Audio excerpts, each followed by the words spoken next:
And welcome to tonight's episode of PCP, the Pagan Centered Podcast. I'm Dave. I'm Amber. I'm Brandon. I'm here. All right. So tonight we have a couple of special guests. We have Michael Reeder and Chuck Hall.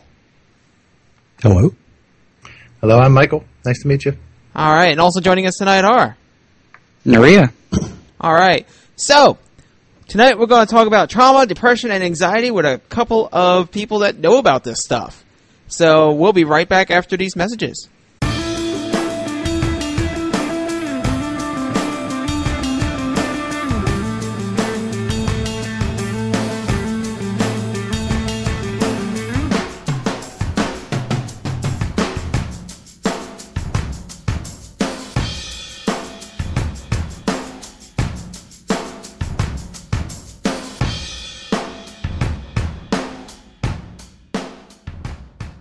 And Amber, you want to kick this off? All right, so way back in episode 108, we had Michael Reeder to help us dispel some of the things in the pagan community with anything resembling therapy, why it's okay to go to a therapist, what to expect. And starting with episode 189, we had Chuck Hall on to discuss his marriage survey and his findings for a 3-part special. And now we bring these two awesome people together to talk about the topics of depression, anxiety, and trauma. So we hear the words thrown around casually and used for things in everyday life. Like I clicked on a link that Scurvy put up and now I'm traumatized. Or I went through trauma and now I have depression because I get anxiety around people. But it really seems that there's a ton of misunderstanding, so we brought these guys on to hopefully get some clarification on all the topics. Hey, real quick. Mm-hmm. Some of the things that Scurvy posts is visually traumatizing. I don't care what you say. Maria's not much better.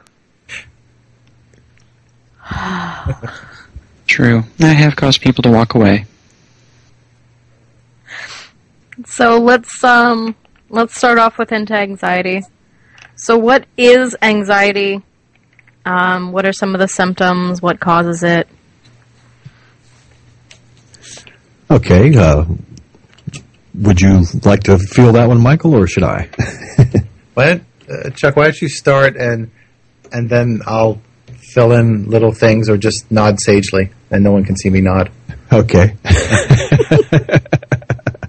Well, there's several different types of anxiety. I won't go through all the different diagnoses. There's one called generalized anxiety disorder, which is one of the more common ones I see, and that is anxiety to the point that it's causing problems in your social life or your work life, that sort of thing. Then there's several different types of situational anxiety. Some of those might be, social anxiety disorders, panic disorders, things along those lines. I'd throw in. Go ahead. Oh, yeah. Go ahead. I'd throw in phobias, specific phobias, although I don't see them too often. I throw in post-traumatic stress disorder, PTSD. Yeah, that too. Yeah. I see a lot of the general anxiety disorder. Yeah, that's if I had to pick one of the anxieties, that would be the one that I see the most of is the generalized anxiety disorder, and probably closely followed by PTSD. As to the question of what the heck are these things, looking at some symptoms, I mean, there's physiological symptoms, and you can probably guess some of them. Shaking, fast heartbeat, a lot of muscle tension, sweating, blushing, even headaches, dizziness, dry mouth. It varies by person. No one person who's anxious gets every single symptom, but there's a number of physical as well as mental symptoms. A lot of my clients will talk about the nature of their thinking changing. Their thinking may go faster. It may go in cycles, thinking the same thing again and again. I see people who sort of ramp themselves up. They'll start with one negative thought like, no one will like me at the party. And then they'll think about all the times where something terrible happened at various parties throughout history. And then they'll think about themselves being fat. And each of these negative thoughts builds on the other until you get almost a spiral up to the point where they're feeling really, really anxious.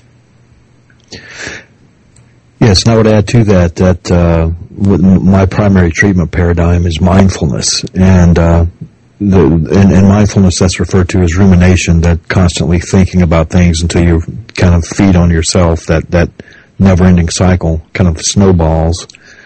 And that's one of the things that we do to treat that is to try to stop that thought cycle or that process. And the paradigm... Go ahead. So what makes the difference between an anxiety disorder and somebody experiencing everyday anxiety? Because I think all of us here have had where we've had our minds run like a hamster on a wheel going crazy. What's the difference between that and having an actual disorder? Well, I would say that the difference there would be if it's interfering with your work or your social life or basically an inability to function at one level or another. I would agree with what Chuck is saying, and I would also say that it's an inability to stop it. So someone who can recognize their thoughts are spiraling and they say, wait a moment, I'm going to go for a walk, and they successfully calm down. Well, is somebody who can stop the cycle or break out of it is less likely to have what would be considered a disorder. But Chuck's definition is sound. It's messing with their life, work, home, school, friends.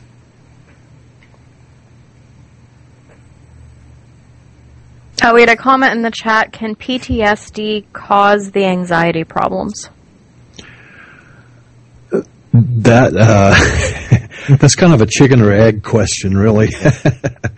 One of the symptoms of PTSD is anxiety. Now, whether or not it causes the anxiety, well, Michael, would you like to take that one?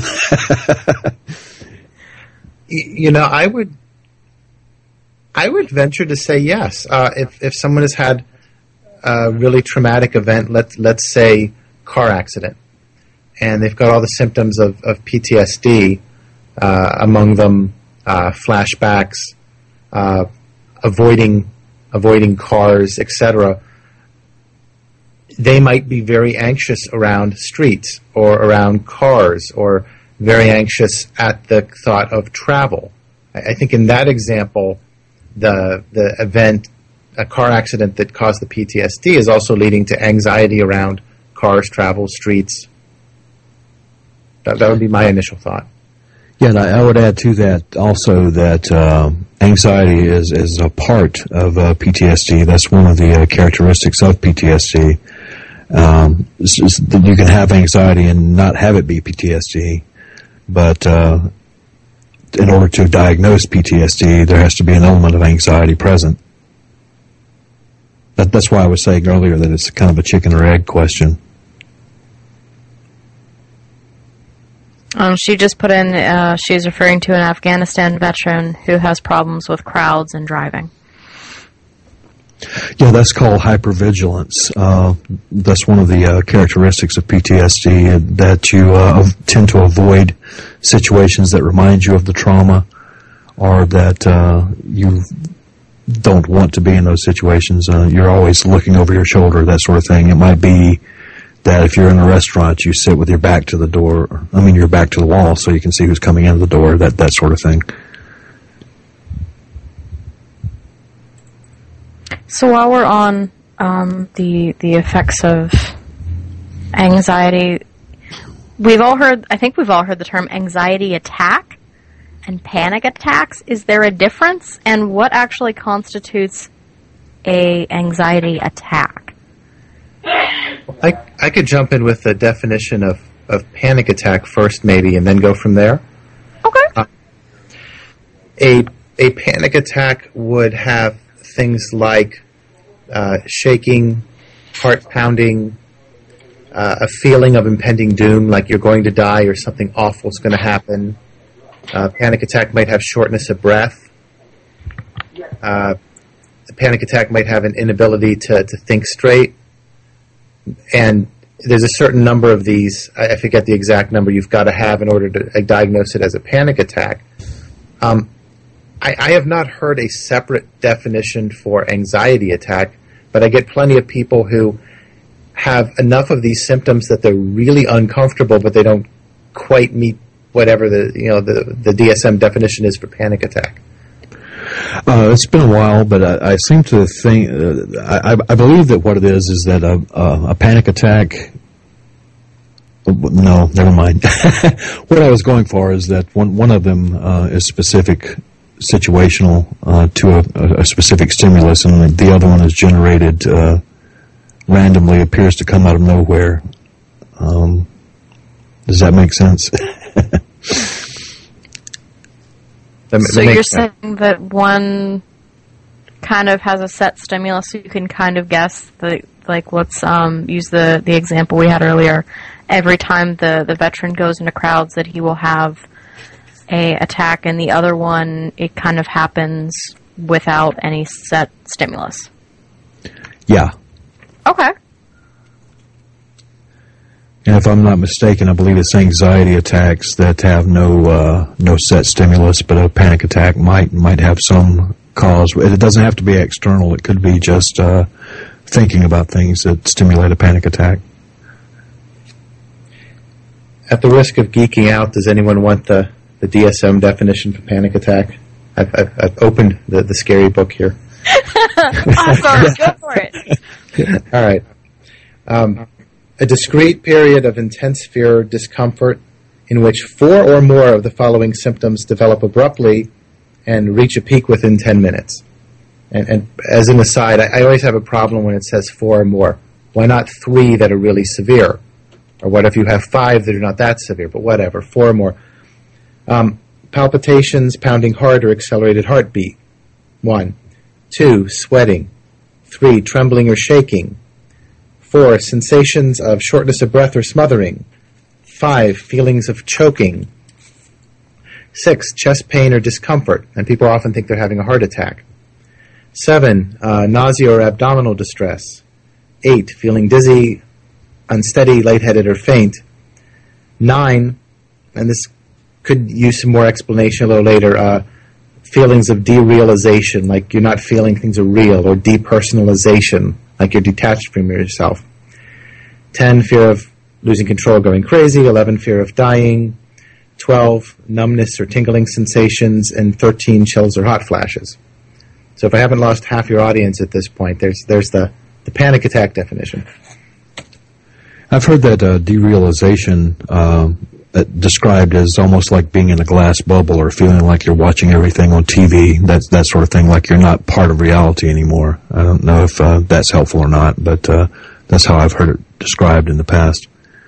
I get that described that way, and I get it described a little differently by every client. I'm kind of fascinated by it, so I usually probe a little bit gently and see. I've had some people say they feel things look like a cartoon. I've had some people say colors change. They're a little too bright for real. That's actually pretty common in my workplace. So. Okay. What do you see? In my workplace, it's actually, well, not going to go into the entirety of the dramatics, but it's not uncommon for people to do reality checks to say, "Did that just happen?" Okay. It can be just a feeling that things aren't real, which is really hard to put into English. Well, what does that mean? Well, I don't know. It doesn't feel real. I've heard some people say things look two-dimensional. It really varies by person, but they're just a little off. Yeah, that's an average work day, but let's not go there. Interesting, because of some conversations me and Amber have had, it sounds basically like your brain stops interpreting the world like you normally would. So it sort of starts cutting out certain bits that you would normally process. Yeah, there's I can't remember the exact region of the brain, but they've done fMRI scans, and I think they've done PET scans as well. to demonstrate that in situations where there's severe anxiety, traumatic anxiety, that there's almost like a circuit breaker effect that happens in your brain, that it just shuts down certain areas, and that might be a side effect of that. I'm not current on the literature about that, but I think that might be what's going on. So V and Scurvy brought up a workplace. I've heard a lot of people when they talk about anxiety, when you bring it up and somebody says, "Oh, well, I have anxiety issues," people go, "Oh, yeah, well, suck it up and deal with it," especially in the workplace. Is there any advice that you can give to people who, when is a good time to suck it up and get on with it, and when is there a good time to really listen to the anxiety and do something about it? One of the characteristics of a disorder is that you can't just suck it up. You have to, it becomes impossible to just go on with life. That's true of anxiety and depression. So that's usually a good indicator. And there's positive anxiety. If you weren't stressed out a little bit, you wouldn't get up out of bed and go to work every morning. But when it becomes overwhelming or starts to interfere with your life, I would say that's when it becomes a problem. The thing that I think of is I tell people who are constantly anxious that they want a couple of types of skill sets. They want an ongoing practice of some sort, some daily practice that helps them lower their level of stress and anxiety. And, that could be meditation, that could be walking, that could be exercise, that could be reading a book, that could be biofeedback. It varies, but something daily that sort of sets their level of stress lower so that it takes more events or a worse event to get to the point where it's hard to function. And then they also want spur-of-the-moment coping skills to the extent that that's possible. Taking a deep breath before responding, feeling confident enough to say, "Hey, I need a couple minutes. Can we do this later?" or whatever. That doesn't directly answer your question, but for people who are trying to figure out, can I suck it up and deal or not? Having those tools on hand might make that question happen less often. Is that answer making sense? Mm-hmm. Okay. Now, what about for the other side of that? If you happen to run a workplace, how do you know when somebody is there a way to know if somebody is having anxiety problems versus somebody that's just lazy and doesn't want to do work? That is a good question. If I have somebody who seems to be avoiding work, if I have somebody who's very quiet and doesn't answer, well, you'd start with asking them what's going on and hope that they give you a truthful answer. Are you feeling like you don't have the training to do this? Are you feeling kind of pressured by the deadline I gave you? Do you need a longer deadline? I guess what I'm saying is, as gently as possible, conversationally checking out, what's going on. Now, will they tell the boss? I don't know. I would add to that you can also check for the physical symptoms. It might be a little easier for a trained clinician to see those, but so a lot of them are fairly obvious, even to the untrained person, like the shaking, the trembling, sweating, those physical symptoms that Michael mentioned earlier. Usually if those are present, that's a pretty good sign of anxiety. Not to say that if they're not present that the person isn't experiencing anxiety, but that's just kind of an additional way of checking.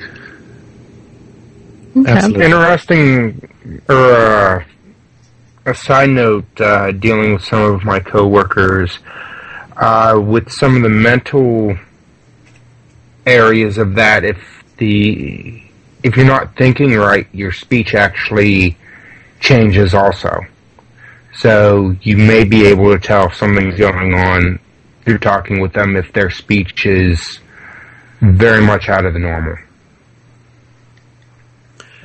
Such as talking too fast or stuttering? Yeah, I've seen that.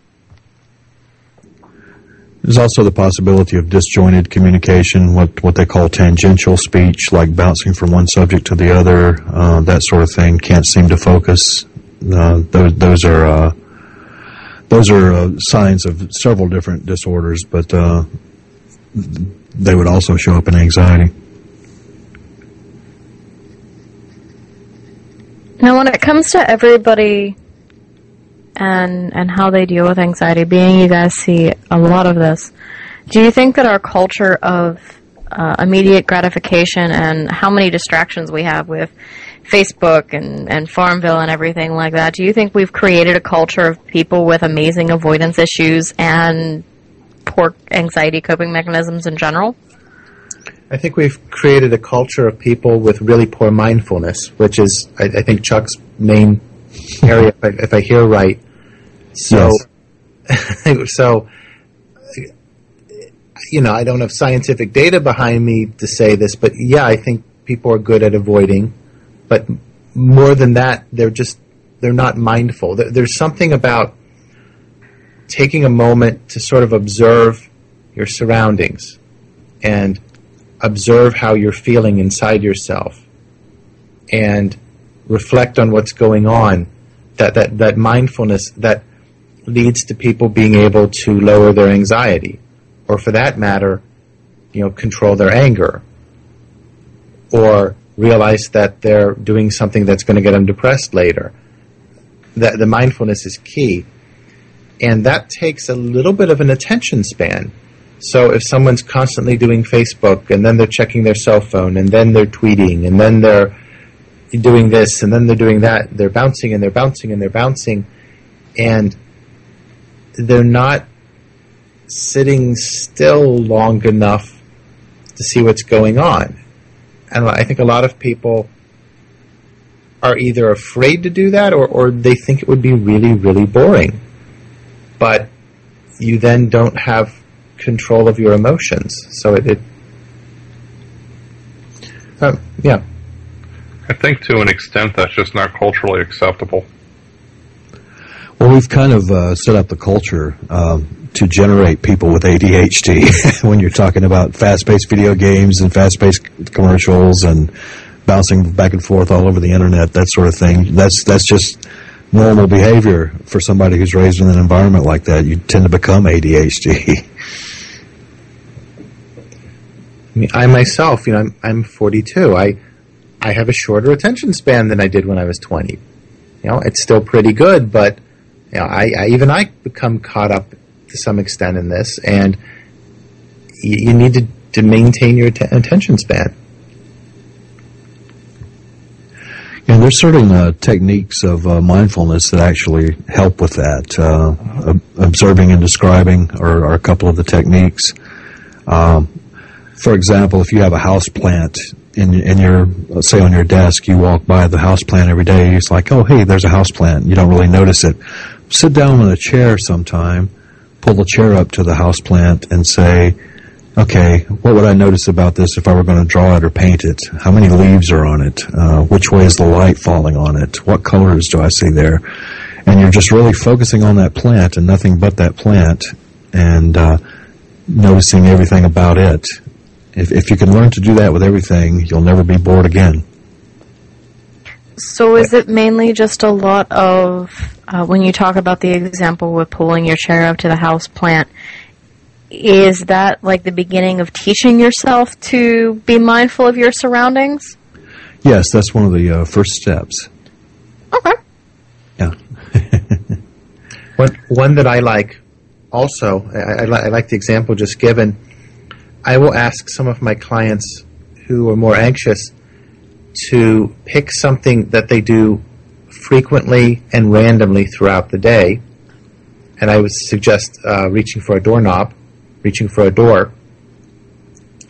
And every time they're approaching a door, I want them to take in a deep breath and let it out, and also do what I call a body scan. And it takes a little practice to do it quickly, but it's starting with your head and just focusing your attention, moving it through head, neck, shoulders, chest, etc., down to your toes, noticing what kind of a state you're in. And this is an easy sell to the folks who are not yet sold on sitting down and meditating and slowing down, and they're still caught up in a really hectic, fast-paced lifestyle. It's an easy sell to them because it seems to them like they can keep doing that, but while they're doing that, they're going to approach doors, right? So it's a chance for them to check and go, how am I feeling? Take a deep breath, let out. Oh, my shoulders are really tense. Gosh, maybe I should do something about that before I go into that big meeting in an hour and a half. So it begins to develop mindfulness in really little snippets. It's not the very best way, but it's a good tool to hand to somebody who's got a fast-paced run-around life of stop and check myself when I open the door, stop and check myself when I open the door, etc.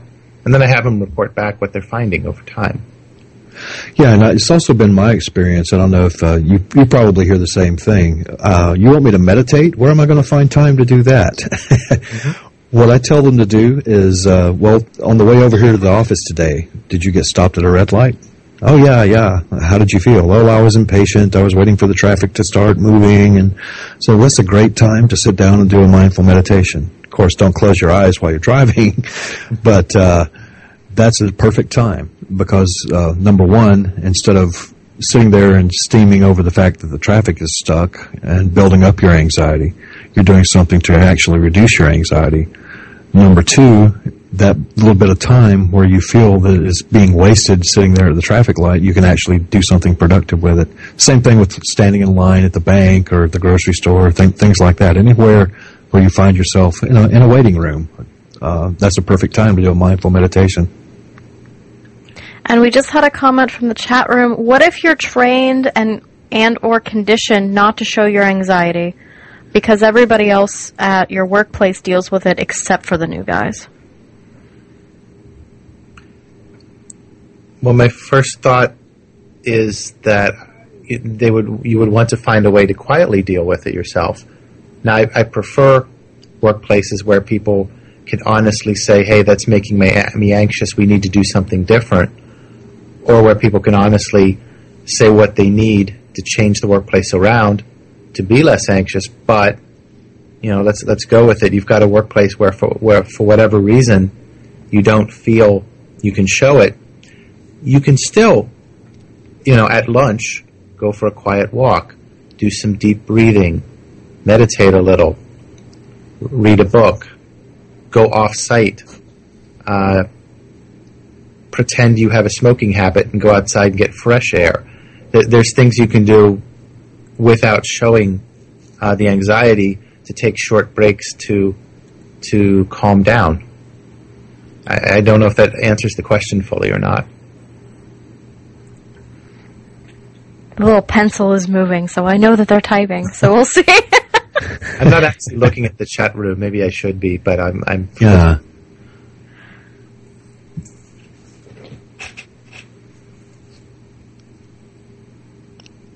Yeah, it seems like he's just in a workplace that they're military. You're not allowed to do the openness. It's not really encouraged. And right now the problem is it comes home. Yeah.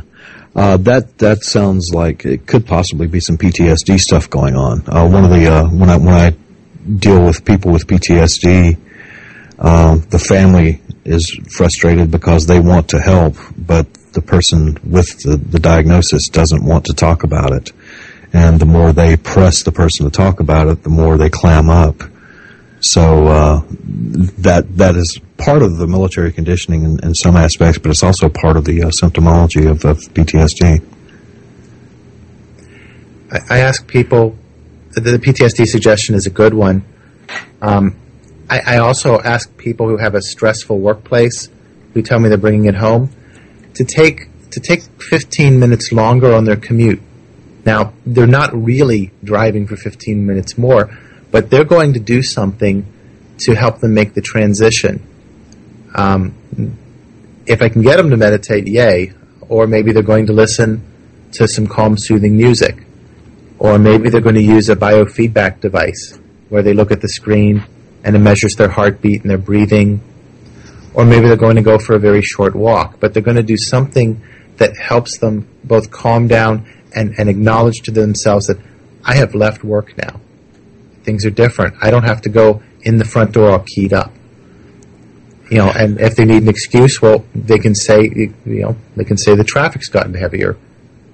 But they buy them. That's a good spot to buy yourself a little time to do something that no one needs to know about at work or at home. Yeah, that's where I sneak a little paganism into my practice. Grounding and centering is a great way to do that. Absolutely. I'm using that as a standard tool with everybody at this point, frankly. Ground, center, yeah. Yeah, I would agree with that, too. I love it when I have an anxious pagan client, because if they've been taught ground and center, typically they're taught ground and center as something that you do before ritual. And in fact, it's kind of hard if you're anxious about the ritual. But once I realize that they've been taught ground and center, wow, I can grab that and say, you could do that for just 2 to 5 minutes twice a day. I can, absolutely. And they already have a tool. I love having an anxious pagan because I can activate several tools that they didn't know they had. It's a lovely thing. Yeah, and I'm sure that makes them excited too. It does. Yeah, and it's amazing how many of those tools translate across the boundaries there. As I was learning more about mindfulness, it's like, wait a minute, this is a pagan thing, and being able to exchange those back and forth like that. And a lot of what I do in therapy is actually druidry with therapeutic sounding names. Mm-hmm. One of the things I've done is I've loaded my office up with things designed to grab the attention of people who are already interested in it. Oh, you too. So I've got card decks, not tarot decks, but card decks on my windowsill in case somebody likes those. And there's things that can be done to build self-esteem and calm down using card decks. I've got crystals all over the place. So if somebody's into crystals, I can use that. So where am I going with this?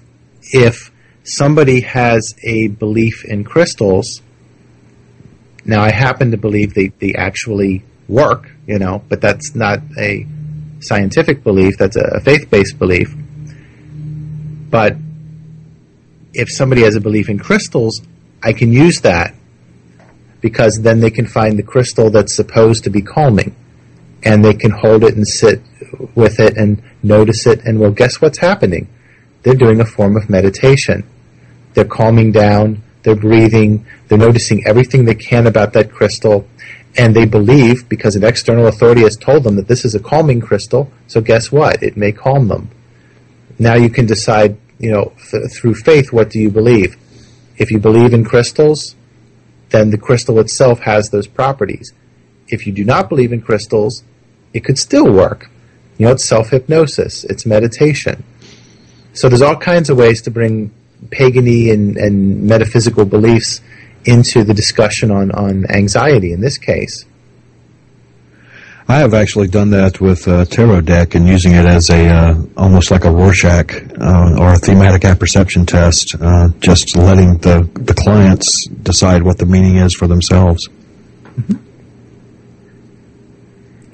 I've done that in other contexts, not for anxiety, but absolutely. I've had clients bring in tarot decks, and I let them do some of the analysis, and then I comment on some of the psychology around it. Can you usually glean a lot off of check when you're doing the tarot card reading and things like that? Not the reading, but the asking them what they see. Can you sometimes just get a lot of where they're coming from their explanation? Yes, it's very useful, and the trick there, that's a little different than if you were just doing straight tarot readings. What you're doing there is allowing the client or the person who's looking at the cards to interpret it for you. You don't tell them this card means this. You ask them what it means to them, and allow them to interpret it. Oh, that's just the way I do it. Michael may have a different method, but by allowing them to interpret it, then yeah, you get a lot of information about what's going on with them. And I find I can also get a lot of information about how connected to spirit they are. Now, I have to take it almost on faith that they are in fact connected to spirit if they tell me they are. But that's the position I take. So, if somebody's doing a tarot card reading and they think that the gods are talking to them through the tarot cards, then that gives an indication of how connected they're feeling. If somebody is noticing the crystals in my office, and then they start to talk about, well, I do shamanic journeys, so I can go to the astral to really talk with the spirit of the rock or the tree, etc. That gives me an idea of their connection and some more tools we can use. So we're talking about tools. What are some more ways to help people deal with anxiety if they're not going to somebody else for help? Where we would like them to go to somebody else for help, so we're not advocating self-medication here on any level. But what are some ways that they can, other than, we already talked about the mindfulness, other ways to help them deal with anxiety whenever it hits? Regular daily practice. Whether that's exercise, which will help with stress hormones, or meditating with the crystal that they find calming, or reading a book by themselves so they can get away from all the people which agitates them, or doing something that brings them joy in an otherwise dreary life. Regular daily practice. It's critical. And I would also add to that if you think about the last time you had anxiety or the last time you were stressed out, was the anxiety the result of something that happened to you, or was the anxiety the result of what you believed about what happened to you? You can't do anything about the circumstances, but you can do a whole lot about the belief. And if you can change the belief so that it doesn't generate anxiety anymore, that's another way to deal with it. Chuck is bringing up a critical point, the idea that thoughts lead to feelings. And I pretty much always go there with my clients as well. I haven't mentioned that yet, but checking out what the heck are they thinking, believe, that leads to the anxiety or the depression or the anger or the hopelessness or whatever. We were talking about tools people could use on their own. Well, I think that seeing a therapist is a really darn good idea. You really should, but there are workbooks, especially for examining thoughts. It's called cognitive behavioral therapy, or CBT, and that lends itself quite well to the self-help workbook approach. Not all therapists are advocates of workbooks, but I will recommend them, and I tend to hand them out. If you want to work faster, or if you can only see me once every 2 weeks, then let's supplement it. Read chapter 1 of the Anxiety and Phobia Hand Workbook by Bourne. And I agree with what Michael said. I'm an advocate of whatever works. If it's a workbook, then great. If it's going to rituals, great. If it's crystals, or anything that you can draw on. And that's where I try to let the client lead me by asking, okay, what's worked in the past when you were in this situation? It might have only worked once, but if it's worked once, it can work again. Sometimes when I'm doing a new client intake, the traditional way to do that is to do this whole long, thorough history. And of course I want that, but if I've got somebody who's really, really anxious and in crisis and they're seeing me for the first time, I'm going to cut my intake short by about 10 minutes, and at the end of that session, I want to know what's worked in the past. What is the stuff that always worked well that you're just not doing anymore that you could reactivate this?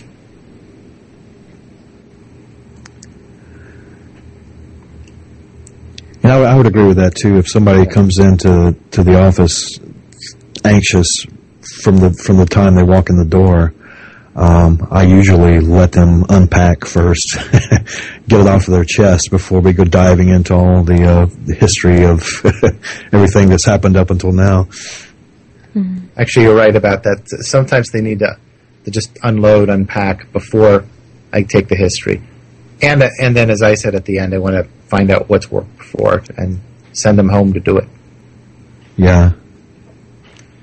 Going along, a little bit of backtracking, when we talked about in the workplace when it was kind of toned down, a lot of people feel like, oh, it's just anxiety, I can deal with it on my own, I know my symptoms, and because I know my symptoms, that means that I'm okay and I can handle it.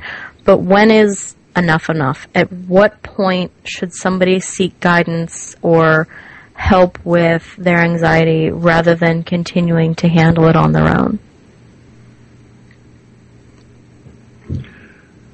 Well, I would go back to Chuck's initial answer of it's disrupting work, disrupting family, disrupting friends, disrupting joy. It's in the parlance, it's clinically significant. So the person is just too disrupted and can't function. I might add to that, even if they're able to get their job done, do things with the family, if they're holding all that anxiety inside to the point where it's manifesting physically, ulcers, hypertension, headaches, then they want to do something about it even if they're functioning in society. One rule of thumb I use with that is, have you had more good days than bad days, or have you had more bad days than good days? And that's not very accurate, but it's a good baseline detection to say, well, if you're having more days where you're anxious than you're not, then you probably need to start looking at some other options. When my doctor asked me that question, we ended up talking for about half an hour defining good day and bad day. Oh, okay. And that's good day is a day where you're not handicapped by the anxiety. Some people actually need a certain level of anxiety to function. That's their motivating thing. And I suppose it's possible to become addicted to anxiety because it is a chemical state, just like any other chemical that you could become addicted to. So that's one of those very highly subjective things. If you look at a person and say, okay, do you feel that you're able to function? Has all the joy gone out of your life? Do the things that used to bring you pleasure still bring you pleasure? That sort of stuff. Now, I work in a hostile workplace. Yeah, we'll call it a hostile workplace. So, on the whole topic of good day and bad day, it's categorized. Okay. Can you say more about that? Categorized as all days are bad days, some are just worse than others, that sort of thing? Well, we got the categorized of, will this day have any lasting repercussions? My supervisor's motto in life, it's my word against yours, and I'm a supervisor. As a practical means for getting by, if I call off, I immediately print out the phone record. Okay. He tends to forget that you called off. If I submit paperwork, if I can't email, I send it receipt delivery. Because he tends to forget that you gave it to him. You know the deal. Oh, yeah. That's CYA come to mind. Oh, no, be Batman prepared with this guy. You're off to a good start. Yeah. Well, one of the things I do with that is just a communication exercise, being able to be assertive without turning into aggressive mode, being able to stand up for yourself without stepping over the line there. And the idea there is something called eye position. I don't know if Michael might be familiar with that, but eye position is just saying, this is how I feel about the situation. This is what I think. Instead of saying, well, you made me do this, or you made me do that. Being able to communicate that way takes some of that out of there. And then there's also something called reflective listening, where you repeat back what the other person has said, just so that they establish in their mind that you've heard what they said, and vice versa. Ask them to repeat back what you've said to them. Of course, I've tried that latter one. That normally results in a fight. In a fight, okay. Yeah. Just to give you an idea, he believes, we had a part shortage once and got the parts in at the end of the month. And his quote is, now that we have the parts, I want you to use the time you couldn't use before to get production done.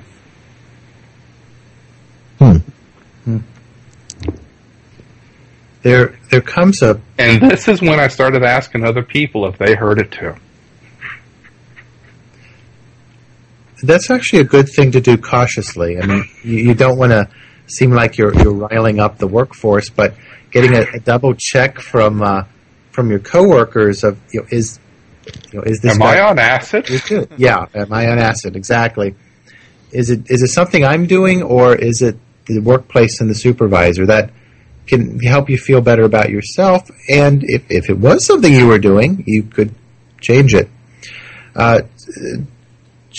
Chuck's idea of looking at communication skills is a really good one. Does that always work? Well, not always, but even if the supervisor is difficult, communicating better with said supervisor will probably help some.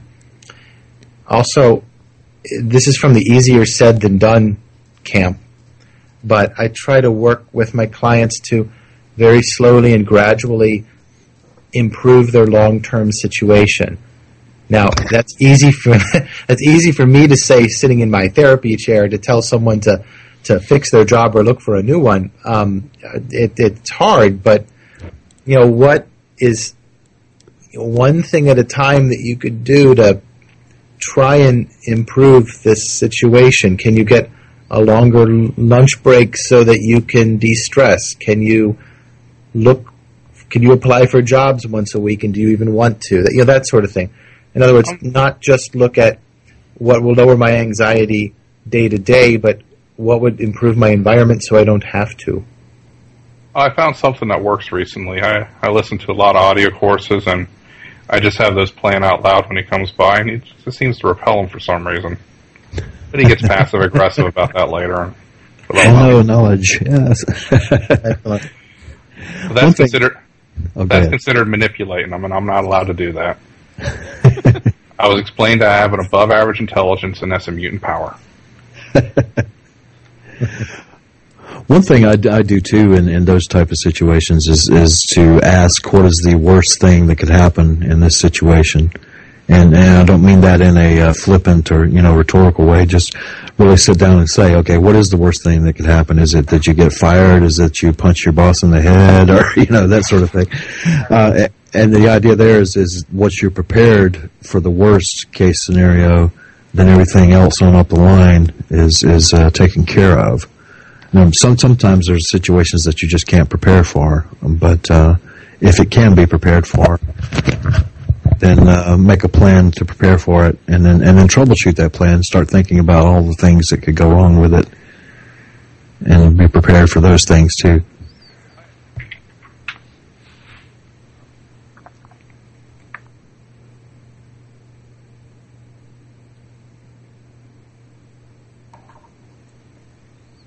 Did my internet go down again, or is everybody just silent? No, everybody's just quiet. Okay. We're all thinking about the worst case, I think. Had a moment of pleasant visualization, punching bosses in the head. Solution to all problems. Punch him in the face. Awesome.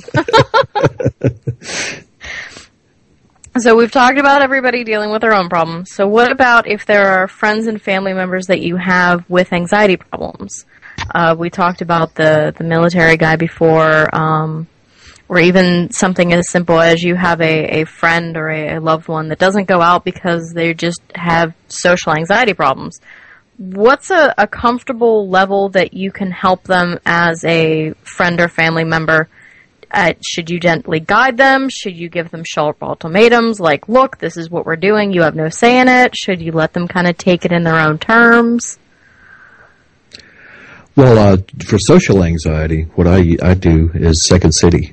Not Second City, Second Life. That's a great way to interact without ever having to leave the house, and that's a way of preparing them to actually go out and interact when of course, there's other things going on as well. But it's close enough to real life that it helps get them adjusted to the idea of going back out of the house. Piggybacking on that, I have a client who I think has made successful use of Facebook. I mean, people can hide behind it and lose all their time, but in this client's case, he was able to carefully type out what he wanted to say, which helped the social anxiety. And then once he felt he had enough connection to friends, people had events that they advertised on Facebook, and he started cautiously going to a couple. So it was a way to practice and then to get invites to parties that he might not have gotten invited to if he wasn't paying attention to Facebook, and to make the bridge. And to answer the second part of Amber's question, what do you do with a family member or a friend who has anxiety? You can, there's an old saying, you can lead a horse to water, but you can't make them drink. You can express your concern, you can ask them if there's anything you can do to help, but ultimately once you've passed that point, it's up to them to seek treatment if they feel that they need it, or seek help in some other way if they feel that they need it. And that's, again, one of those things, as Michael says, it's easier to say than do. If you're living with a person who has anxiety and refuses to do anything about it, it can be very trying. And in that case, you might need to get some help yourself, talk to a therapist, and see if there's some kind of thing that would be helpful to you in dealing with a person who won't seek help on their own. What about... Go ahead, Michael. I agree with that. If they're willing to do anything, having a conversation of what's low stress and what's high stress, and gently challenging them to do the lowest stress item. So maybe they go to lunch with a good friend one-on-one, and maybe that's much lower stress than being on stage with 100 people watching them. Mm-hmm. And maybe after lunch one-on-one, maybe they go to a party where there's only family members and only 5 or 10 people. But they have to be willing to do something about it. I would piggyback on what Michael said. Ask them, one of the things I ask them is, what is the smallest thing that you would feel comfortable doing? Do that, and then take the next step after that. It's like the old saying about a journey of 1,000 miles. If you're focusing on, I've got a 1,000-mile journey to go, then it makes it very difficult to take that first step. But if you just focus on that first step, then eventually, step by step, you get there.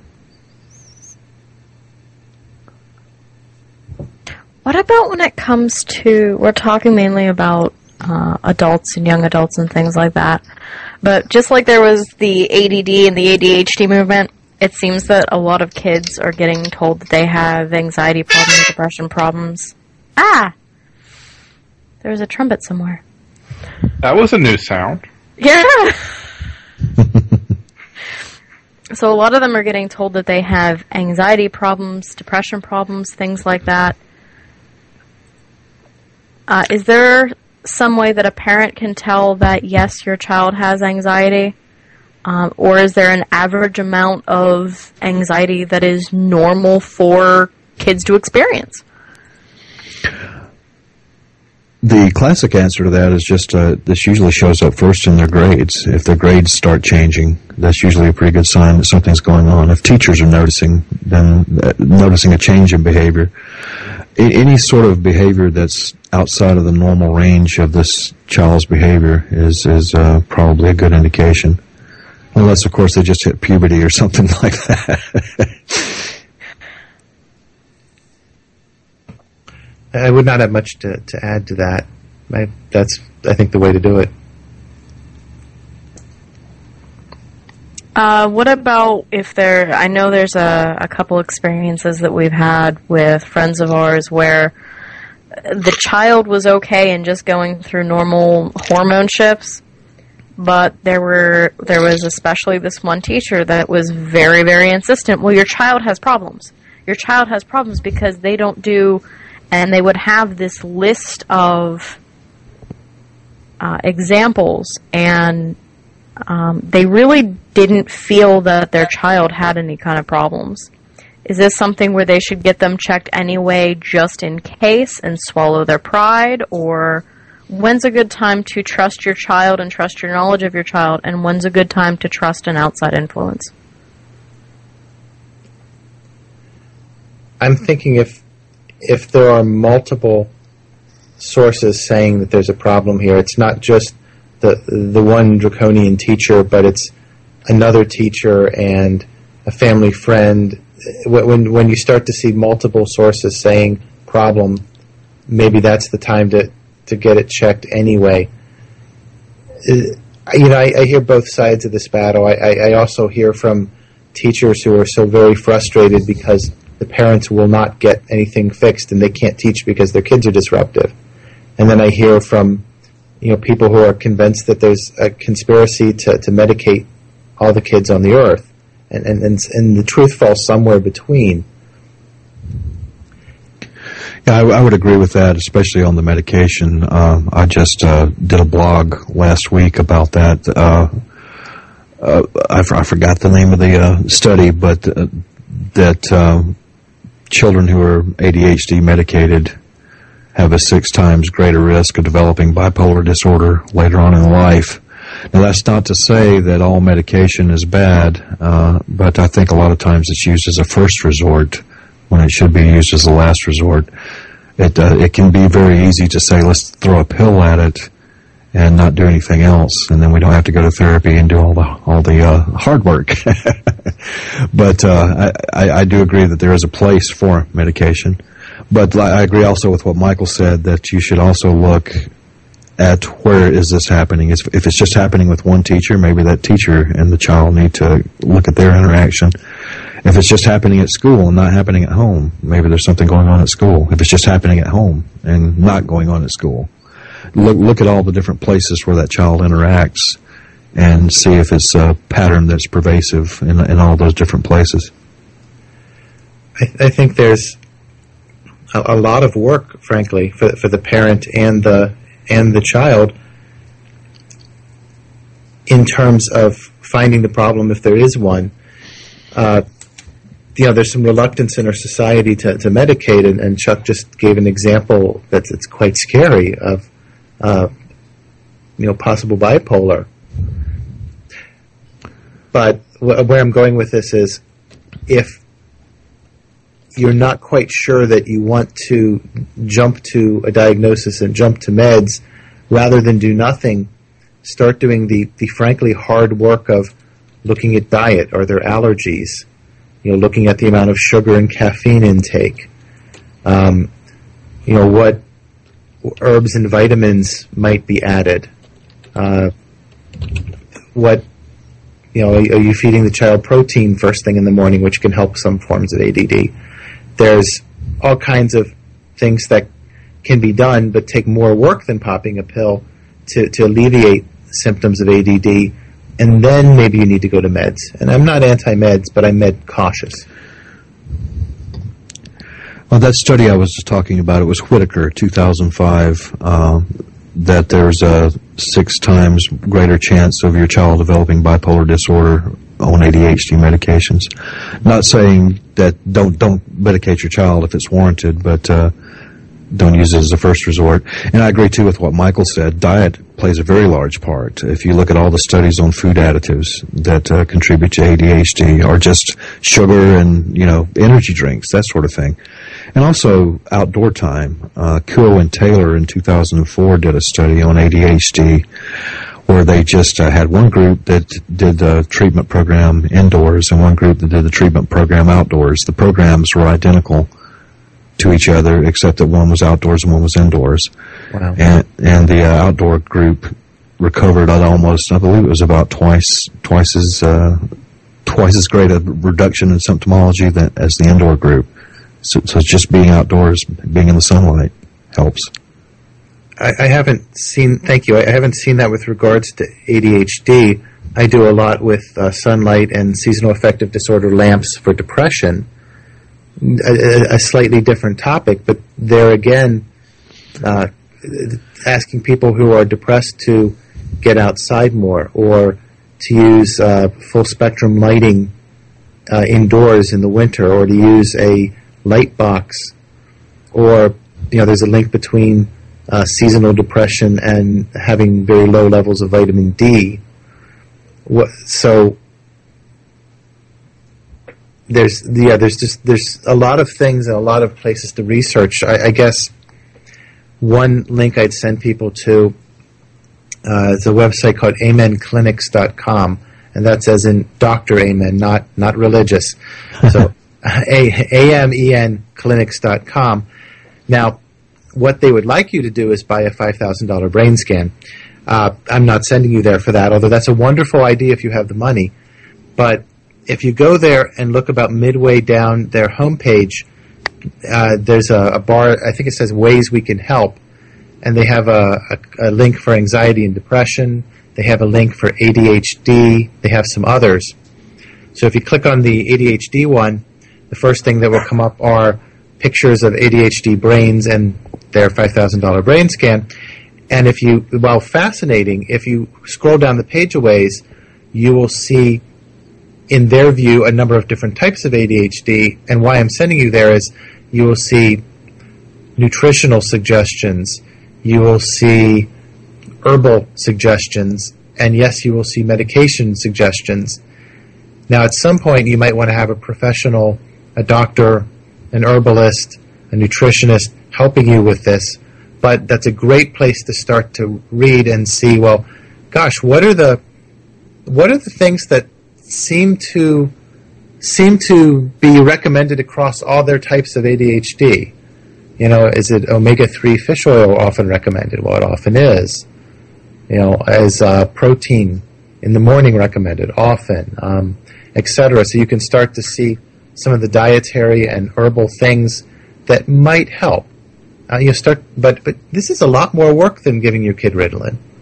I mean, really, parents, it's a full-time job if you don't want to do meds, and it still might end up being a good idea. I'm not anti-meds, but amenclinics.com is just one of many resources out there, and I like that one because it gives you so many different ideas, meds and otherwise. And one thing I would add to that makes it a little easier for parents who don't want to go the med route, or who want to go the med route as a last resort, is if you can find an integrative medicine clinic or an integrative holistic clinic. The clinic I practice in, we have a registered dietitian, a massage therapist, a family therapist. So if you didn't have an integrated clinic like that, you'd have to have a psychiatrist, you'd have to also pay the child for a therapist, and you'd have to hire a registered dietitian, so that it gets quite expensive to go to all these different places. But in a place like a holistic approach facility, you have all those resources available to you in one under one roof, I guess is what I'm saying. Very cool. Very good idea. We are talking about ADHD at the moment, so I want to link back to anxiety. A lot of people, this may be obvious, but a lot of people with ADD and ADHD are very anxious, especially the ones that have not sort of tuned out of school or tuned out of work. The people with ADHD who are still very engaged in getting good grades and doing a good job, they kind of know something's a little bit wrong with them. They're not always quite sure what, but it can get them very anxious. So they go together.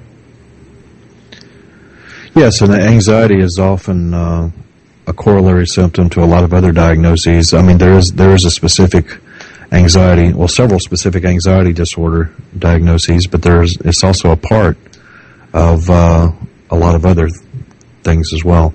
The two big umbrella symptoms are anxiety and depression.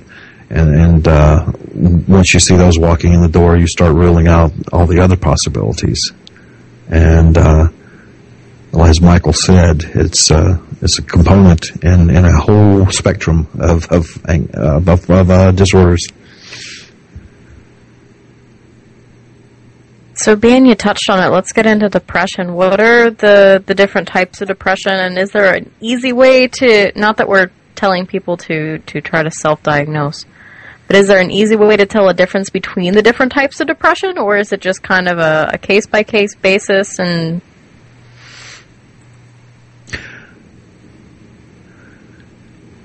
that's another thing that exists on a spectrum from all the way down to cyclothymic or dysthymia, which is just kind of a low-level chronic depression, all the way up to full-blown major depressive disorder and everything in between. And again, that goes back to one of the things you find that's part of every diagnosis in the DSM is it affecting your work? Is it affecting your social life? Is it affecting your ability to function? That's pretty much common to all the diagnoses. So that would again be the thing there. If you're so depressed that you can't go to work, or if you're so depressed that you can't interact with other people, that's a clinical level of depression. I would just jump in to say that what you can do with the person, of course, varies widely depending on how depressed and the symptoms. So if I've got someone who's mildly depressed, that is, let's say they can force themselves out of bed, they can get to work well enough they don't get fired. You know, that's someone that I can give some small homeworks to, to try and work on lifting their depression. If I've got someone who is just not functioning at all, they're suicidal, they never get out of bed, they're not answering the phone, they're not going to work, they're not going to school, gosh, I would be real tempted to get. I would probably try and get them to see a psychiatrist. You know, sometimes that's where medication would be called for to jumpstart. You know, you have to be feeling well enough and motivated enough to be able to work on your problems in order to work on your problems. So that might be where medication first, if it's really severe. And I would agree with that as well. If the symptoms are so severe that you can't function even in a therapy situation, like you can't even get out of bed to go to a therapist's office, then that might be a case where medication would be indicated, at least on a temporary basis. Yes. So we've gone over signs of anxiety. What are some symptoms that people can look for depression? I mean, everybody knows, or everybody assumes that it's just feeling bad. It's a lot more than just feeling bad. Why don't I give a little bit of a laundry list and maybe Chuck can fill in and improve. Okay. I will ask things like level of energy. A lot of people who are depressed will have a very low level of energy. If there's a sort of a frantic edge to it, they may be sort of like tense and uptight too. A lot of people who are depressed will feel sad, but not all. Oddly enough, it's not absolutely required to feel sad to have clinical depression. A lot of people who are depressed will have fuzzy thinking. In fact, they may think they're quote-unquote going crazy because they're just not thinking quickly or well. Their memory may not be working very well. It's kind of funny. Some people will be thinking perfectly well and their memory is sharp, but they're very, very sad. And other people, well, they're not sure if they're sad, but wow, they're foggy.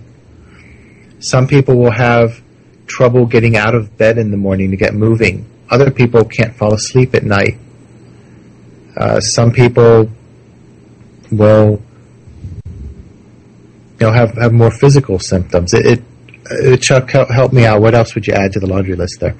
Yeah, I would agree with the sleep thing about either sleeping too much or sleeping not enough outside of your normal sleep patterns. That's an indication of depression. Loss of appetite outside of your normal eating habits or normal diet.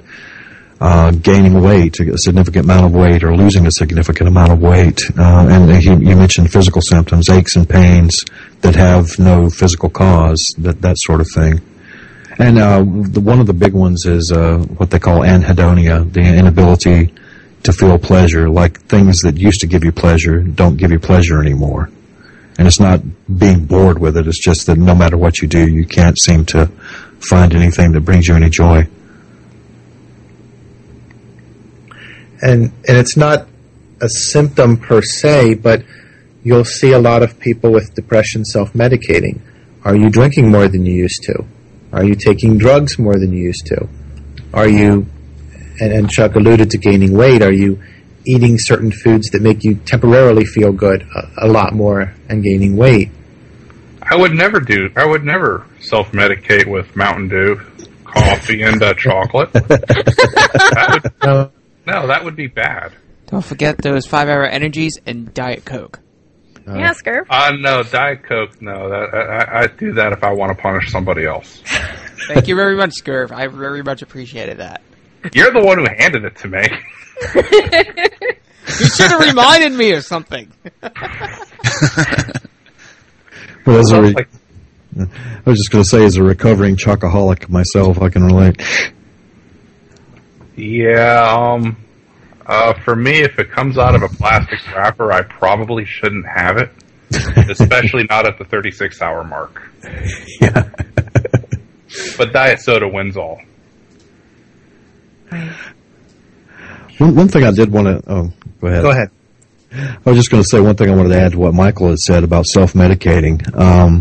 The instances you were talking about earlier where people don't realize that they feel sad but they can still be depressed, I see that a lot with addiction. One common theme with addiction is that people self-medicate to the point that they forget what feelings are like, or they don't recognize their emotions. So they might be sad and not know it just because they don't know how to recognize sadness anymore, that sort of thing. And I guess one thing I want to add is, I tend not to look for types of depression. I tend to look for, so if the person's in a really oppressive environment, what can they do to change it or get out of it? If the person is feeling worthless and disconnected from what's important, well, what do they find important in life? What do they think they should be doing? And then can they go do it?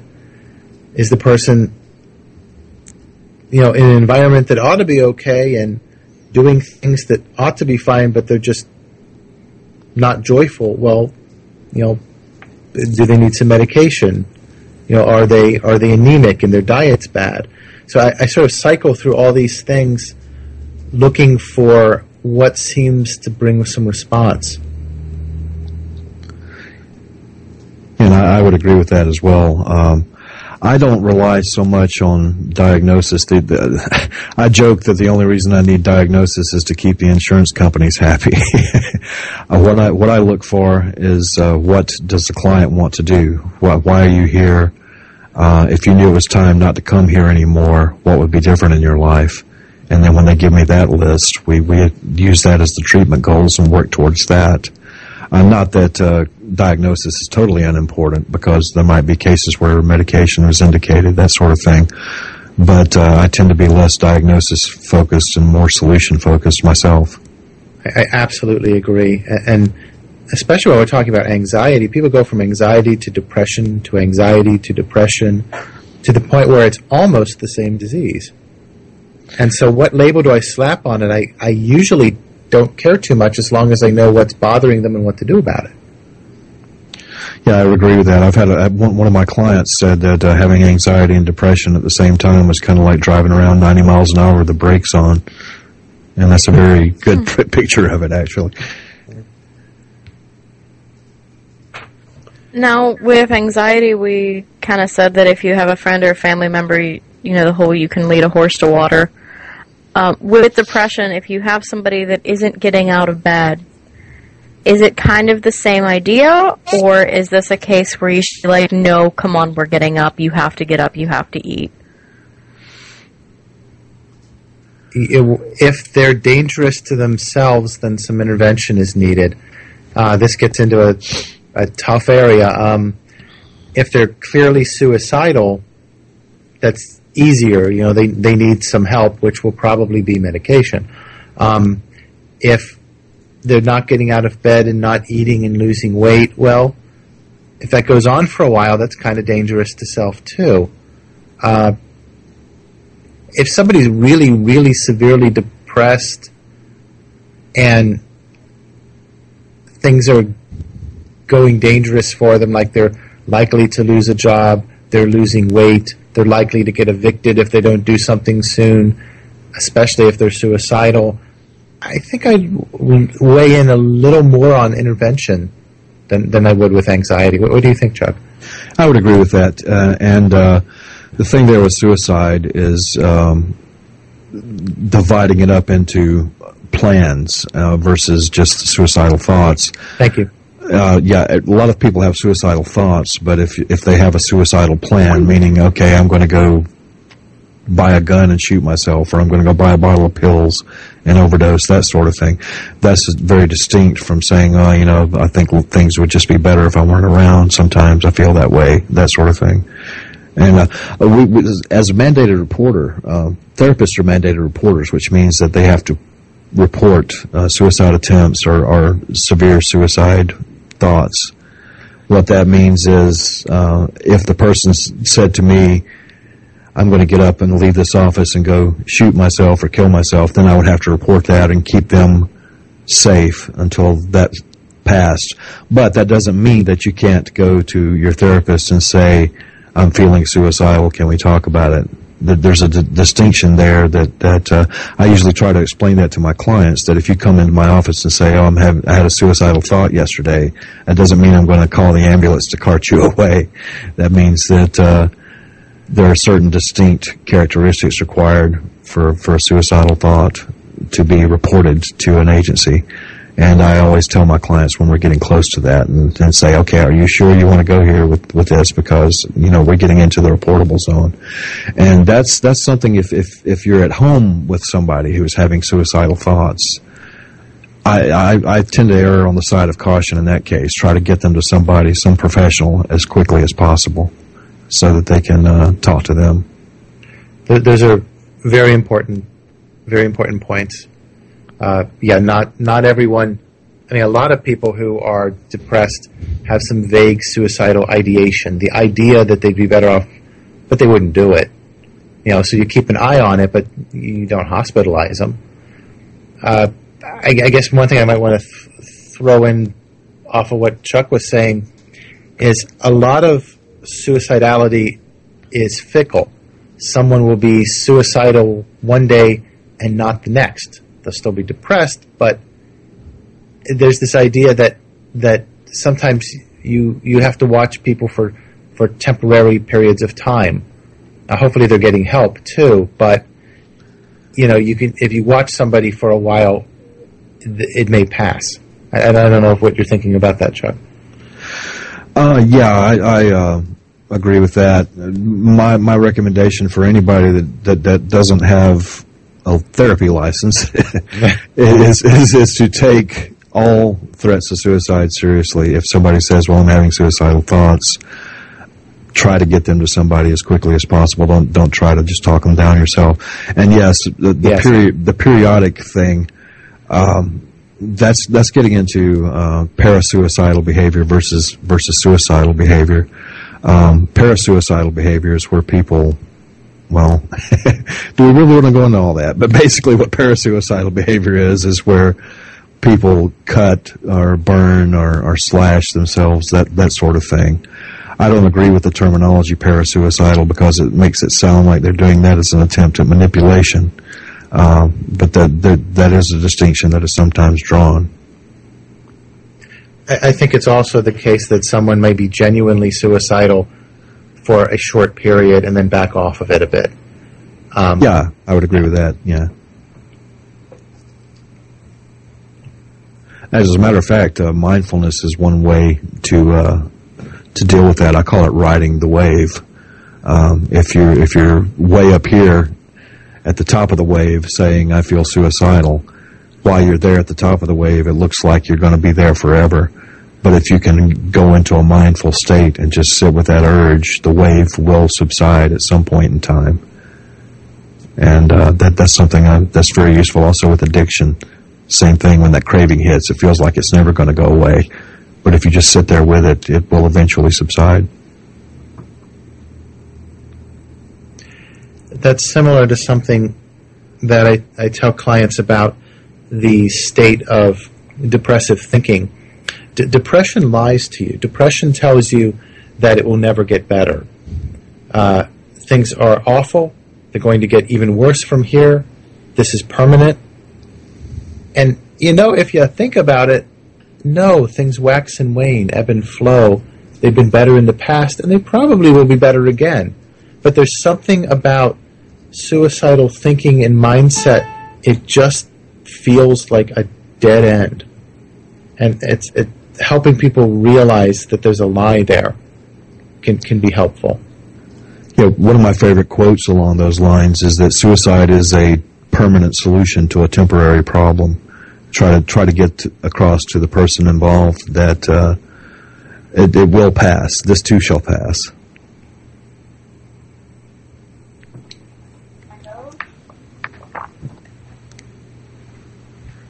And it appears Amber is back. She just popped on. She must be having good weather down there. I am having really good weather. I don't know if they're not done repairing the lines or what, but... Oh, we forgot to mention, Amber's internet she's got like one Ethernet cord for the entire island. Oh, okay. And salt water got in it, so it's slowly eating away at the cords, and they've yet to fix all of it. Oh, God. Yeah, I think there's a cantina in the mix too, but I could be wrong. So, Amber, we had, I think, just finished talking about depression, at least in general. So you left and came back during the same question, I believe. Okay.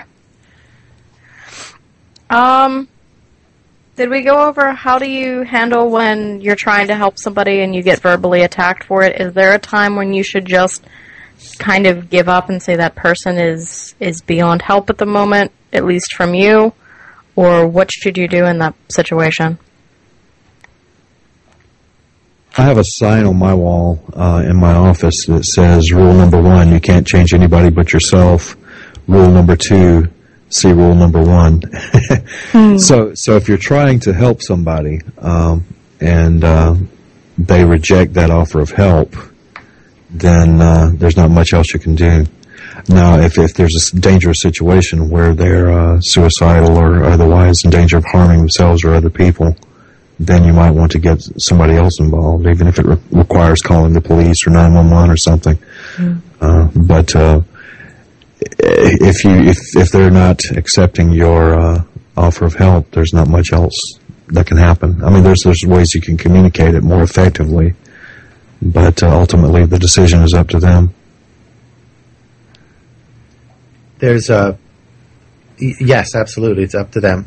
There's communication techniques that would probably be a whole nother show, but yeah, sort of rolling with it. If somebody is disagreeing and yelling, not disagreeing with them, but sort of going along with what they're saying, and then trying again, and then you're sort of rolling with it. So does this mean we're just going to have you guys back on to talk about interpersonal communication? Yeah. Sure. Okay. Episode 300 and something.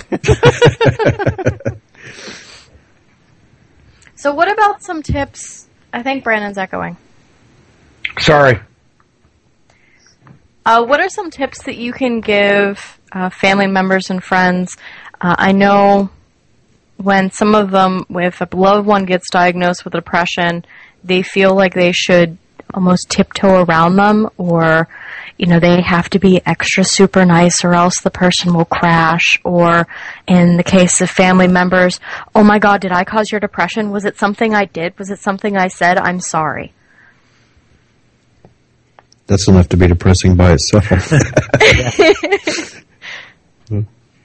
Every case is different, but my first inclination is that you want to be normal around them. If somebody is feeling depressed, and especially if they happen to have the version where their memory's foggy and their thinking's slow, and you start tiptoeing around them and treating them like they're very, very fragile, they're going to start thinking that they're totally crazy, in that non-technical term. They're going to start thinking, oh, something's really, really, really wrong with me, and everyone has to be careful around me. I think treating with love and respect and as normally as you can is usually the way to go. Yeah, I would agree with that. And the more, it's an interactional pattern. It's not just one person versus the other person. The more you treat them like something's wrong, the more they're going to act like something's wrong, because, number one, they perceive that something's wrong with them because everybody's treating me funny. We used to do this evil thing in Psych 101 class where we would, 5 or 6 of us would gang up on somebody and, as we passed them in the hall, say, you look sick today, do you need to go home? And after about the 5th person said that to them, they'd go home. And they would be perfectly well, before that happened. The idea there is that people tend to become how you treat them, and both sides of that equation are functioning there, so that if you tiptoe around them, then they're going to become more depressed, and the more depressed they become, the more you feel like you have to tiptoe around them, and then you're into that infinite feedback loop. It's a tough dance because you don't want to tell them to buck up, nothing's wrong either. But yeah, that's true. Yeah. But you need something in between, but mostly treat them normal. Yeah, I would agree with that. Just treat them as normally as possible under the circumstances. Awesome. So my blunt and not obtuse, I think obtuse, highly dense nature actually does have a positive side. Oh, you're having a psychotic breakdown. Okay, yeah. Can I get you to help me with this? Maybe, sometimes. Scurvy, I don't think we should encourage you. I think the term for that is enabling. Hey, Scurvy, can you help me with post-production? I'm working on it. Speaking of psychotic breakdown, that's something we didn't mention. It is possible in a severe depressive episode to get some hallucinations. It's more often than not the case, but somebody who's very depressed might hear things or see things. I see that a lot, but go ahead. That's I don't see it much, but I know it's out there. So we should mention that in our symptom laundry list. The most often that I see something like that is in the case of a deep depression due to a death of a loved one. I've had people... Now, this is where it gets into the spiritual beliefs versus the clinical diagnosis, but I've had people have loved ones visit them, leave them messages, things like that. And that, I roll with it if that's part of their spiritual framework. But if it gets to be, tilting toward the psychotic side, then it might need to be addressed. Absolutely. 9 times out of 10, I roll with it. It's like, okay, have either dad really is there, or you need a corrective experience of being able to talk to dad, and it's slightly psychotic, but it'll hopefully go away when you feel like you've gotten to say something to him. Yeah, pull the old empty chair exercise out. Oh, yeah, go ahead. Yes, yeah. Empty chair, for people who are not familiar with it, is where you set the chair down and pretend, okay, Dad's ghost is in the chair. Tell him what you would like to have told him before he passed away. That sort of thing. So if somebody is seeing Dad's ghost, okay, I am wide open to the possibility Dad's Ghost is really there. And if Dad's Ghost is not there, well, is it helping the person? If so, then wonderful. Yeah. And I think the dividing line there for psychosis would be if Dad's Ghost is telling you to jump off an overpass, then you probably are not seeing Dad's Ghost. Anything that's endangering yourself or other people. And if Dad's Ghost really is telling you to jump off an overpass, I want him medicated away. Dad's Ghost can shut up. Yeah. Medicating a ghost. That'd have to be fun for the insurance company. Yeah. Can I get reaction video of that paperwork being filed? Just give the dose a shot of spirits and they're just fine.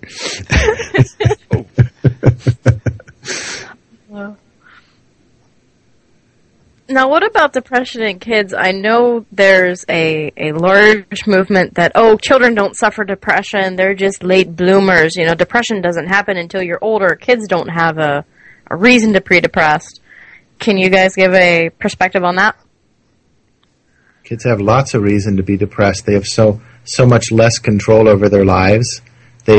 Some of them will feel far more pressure over what seems trivial to an adult.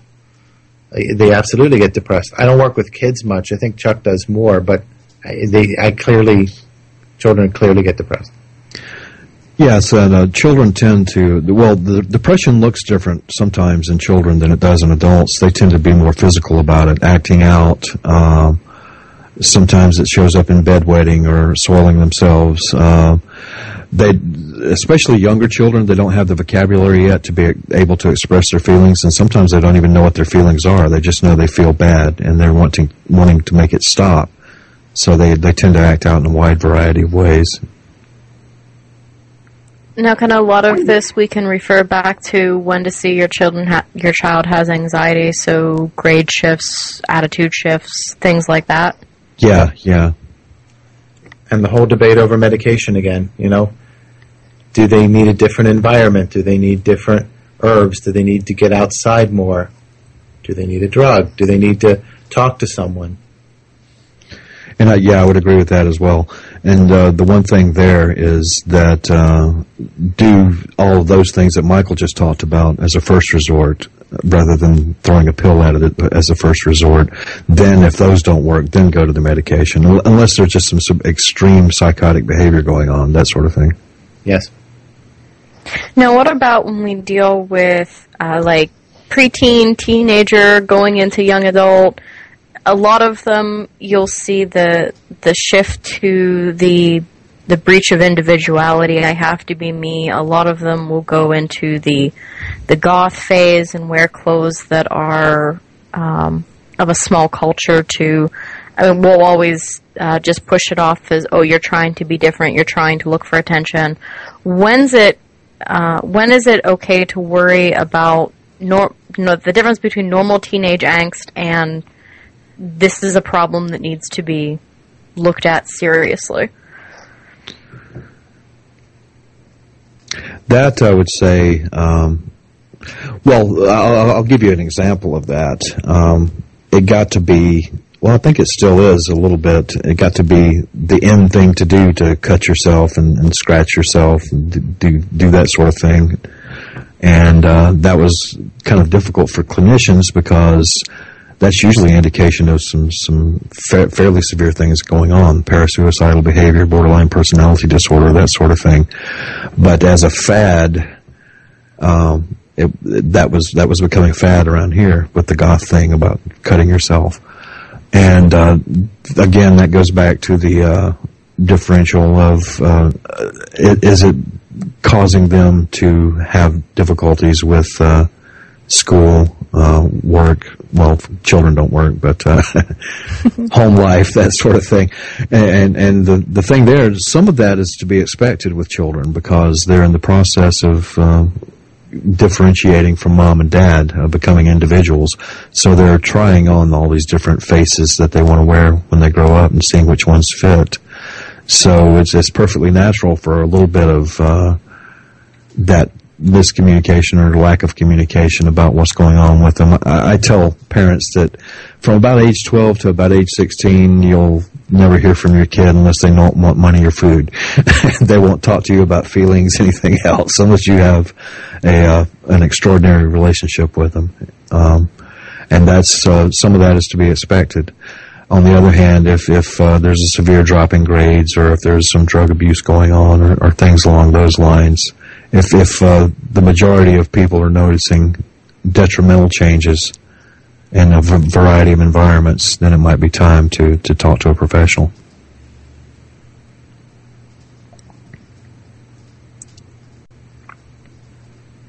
Is there a common age for depression to crop up, or is that just a myth that there's a expected age? And can we just safely say for the second of the episode that this is not something to grow out of?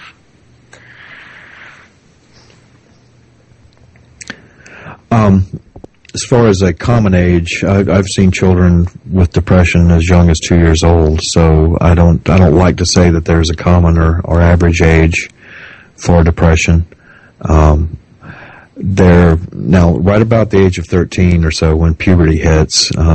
There's a lot of changes happening rather rapidly. So I don't have any statistical evidence to back this up, but I would say that there's probably a little bit of a peak there at that age, just because of all the changes happening so fast in their lives, that it takes a high degree of adaptability to be able to master all those challenges at one time. And if those challenges can't be mastered, then depression is usually the result. You can look for depression around any life change where the change is not going well. I don't know the statistics of which ages get nailed with it more, but if somebody goes to college, I bet you I would suspect there'd be a spike in college freshmen being depressed. Someone's getting divorced, of course. Someone's retiring, you think that would be happy. Well, not for everyone. So navigating a life change when it's going poorly could be a spot for depression. Amber, you also mentioned, will they just grow out of it? People, some people get depressed once, and that's it. Some people get recurrent depression as a disease. I think it varies. Chuck might have a comment. Yeah, there's actually diagnosis for a major depressive episode, single episode, Right. multiple episodes, all of that. So yes, some people are more prone to it than others, but that doesn't mean that that's their destiny. It takes an interaction of your genetic makeup and your environment to create a depressive episode. So it doesn't have to be your destiny if you have a predisposition towards it.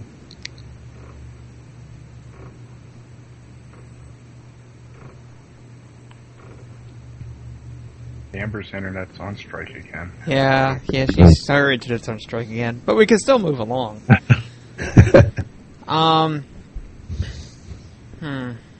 Did we? I thought we were talking about medication already, quite a bit actually.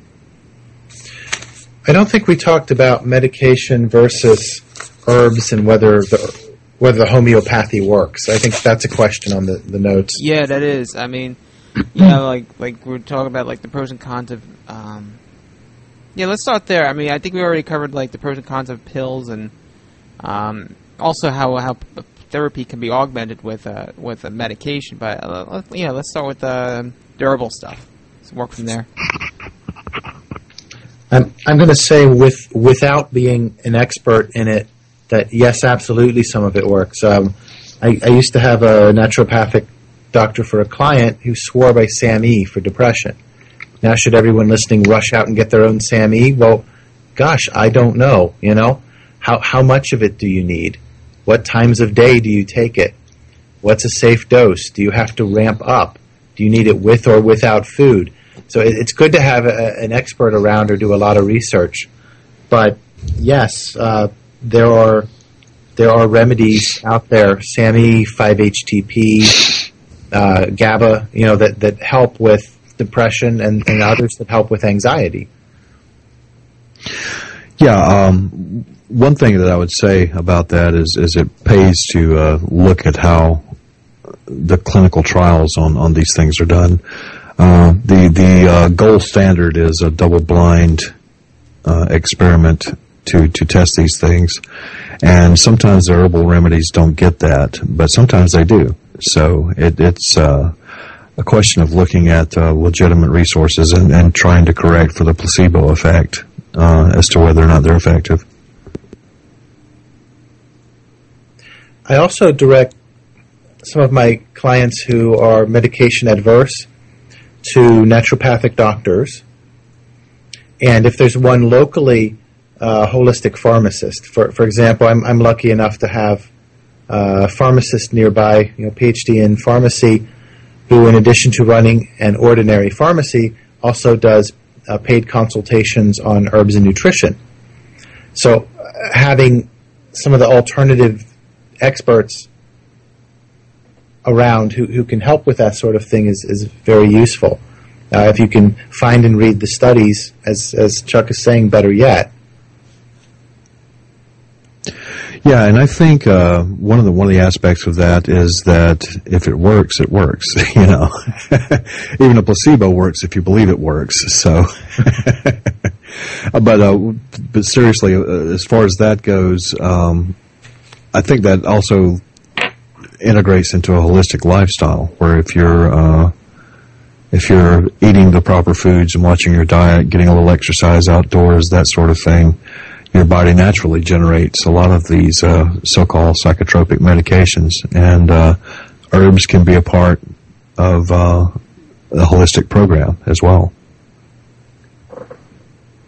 Cool. Now, basically, we've been going on and off throughout the past couple hours, why that self-medication is bad, but you mind to expound upon that? Can you elaborate, or summarize exactly why that's such a bad idea for most people? It leads to addiction. That would be a problem. Yeah. That's all I have. How about you, Michael? I'm going to go out on a limb and say that it's not always bad, but you need to really do your research, and it would be far better to have a medical professional there holding your hand. So if you do a whole lot of internet research and you want to try SAMe for depression, are you safe?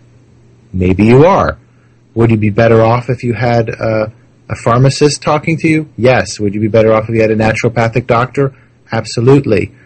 Would there be some other solution that would have been far better for you if only you had followed the doctor's advice? Quite possible. On the other hand, some people do their research, go into a vitamin shop, get an herb, and feel better. So I'm not going to say never do it, but you better be cautious, and more knowledge and expertise is better.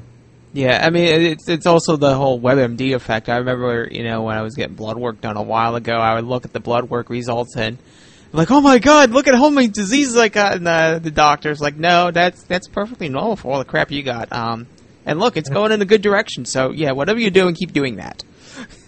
So I'm like, oh, okay, that was a lot of unnecessary freak out. Yeah, we used to joke about grad student syndrome while we were studying abnormal psych. It would be, oh, I've got this. No, I've got that. Every time you read something. So the title of tonight's episode is Trauma, Depression, and Anxiety. And we've done the whole depression and anxiety thing, but we really haven't gotten too far into trauma. So let's start off with, what exactly is trauma? Trauma, Michael, you want to take a shot at that? I'll start to take a shot at that. Trauma is when something has happened that's this is a non-scientific definition, that's really shaken up your system. I'm inclined to describe it by symptoms, some of which we've said. You're having trouble sleeping. Maybe you're having flashbacks. Maybe you're hypervigilant, like you were mugged in an alley, then you're really, really on alert whenever you're walking through an alley. It's when your system has received such a shock that you're manifesting behaviors that are not normal for you anymore.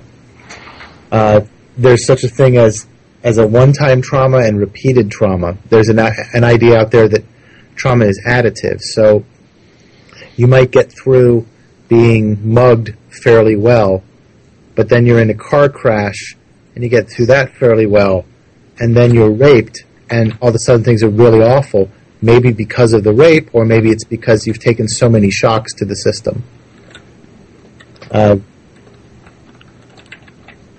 I would agree with everything Michael said, and there's also the aspect of emotional numbing. It's almost as if you're afraid to feel anymore because the last time you felt, you were on overload due to the trauma. So there's also the aspect of not being able to have loving feelings, that sort of thing, happy feelings. And on the other extreme, some people will have wildly veering emotions. It almost seems like people will be numb for a while and then explode for some people. They'll get angry really quick, they'll get irritated really quick, they'll get anxious really, really quick, and then they'll numb out. Yeah, it's an impulse control thing. Well, I mean, one thing that Amber has in her notes here, and I think it's a good thing to bring up, is a lot of us know about internal trauma, something that basically directly affects us. Like you talked about the rape victim or car accident or getting mugged or whatever. But what about stuff like what happened on 9/11 and that causing trauma in people? How do you even begin to approach that? Well, for myself, I would approach it rather the same, actually. I'd want to help the person see if they can find some meaning in it, which could be hard, but what does 9/11 or whatever mean to them? How does it change who they are in the world? How does it change how they're going to act? I would try to, the term is normalize, which I don't really like, because 9/11 or a rape or a war is never normal, but you want to feel like you're back in normal space, you're back in your normal life, things are going well again, it's somewhat behind you, although it's still a part of you. So coming to terms with it, finding meaning for it, normalizing it, talking about it, acting it out, figuring out who you are now. There's a process there. And I think it's largely the same, whether it's a so-called internal trauma or a societal one. Yeah, I also use Kubler-Ross's stages of grief sometimes with trauma victims. The stages, let's see if I can remember them in correct order here. Denial, anger, bargaining, depression, and acceptance. Those are phases that people go through in the face of severe loss. Kubler-Ross came up with it for death, but it doesn't necessarily have to be death. It could be a severe trauma, sexual assault, a divorce, anything like that. And those are processes or phases that each individual goes through as far as being able to make sense of that. And when you get to the final stage, which is acceptance, then it doesn't mean that you accept that the person has died or that the trauma has happened, that, it was okay, hey, I got raped. What it means is that you accept that your life has changed, but you can still go on from there. That sort of thing.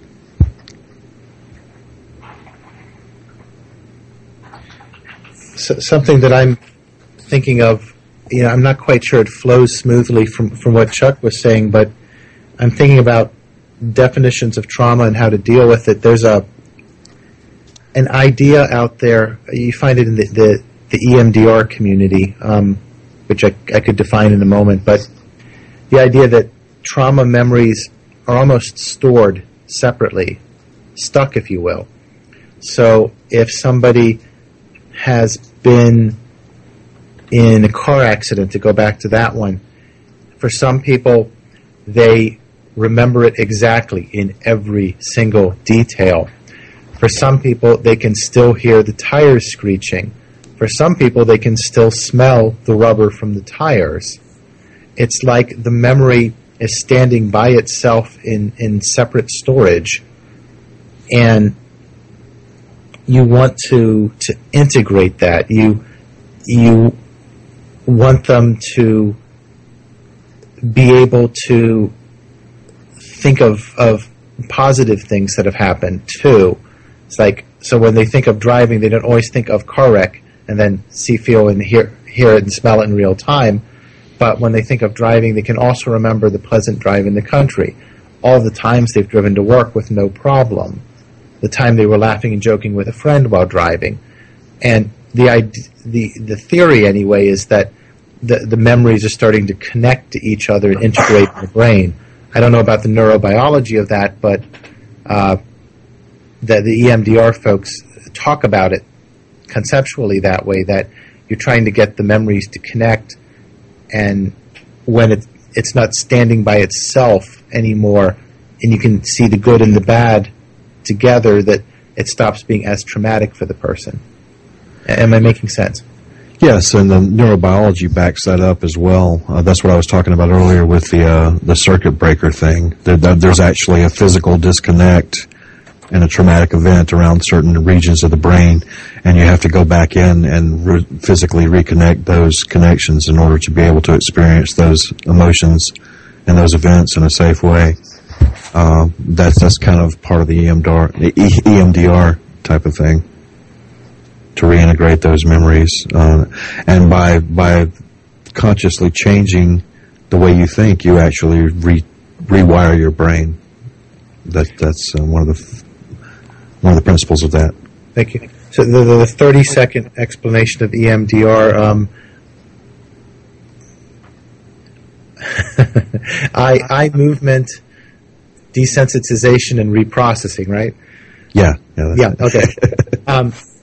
And in a nutshell, the idea is that if you think about a traumatic event like car accident, and you're moving your eyes, or actually any bilateral stimulation like tapping your knees, but let's say moving your eyes back and forth in certain patterns, that you can activate different areas of your brain than you normally would. So if I look to the left, certain areas of my brain light up.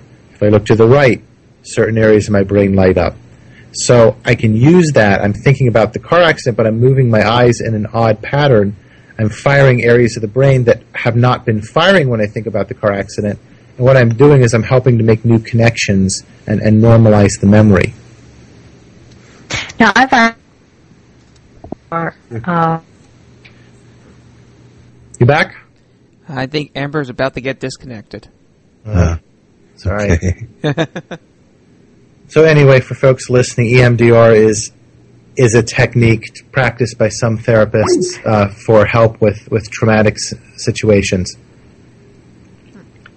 And so you're either hearing tonal sounds alternating in your ears, or tapping on different sides of your body, or moving your eyes in a pattern, and it's helping you to process through the memories so they won't be as bad when you think back on them.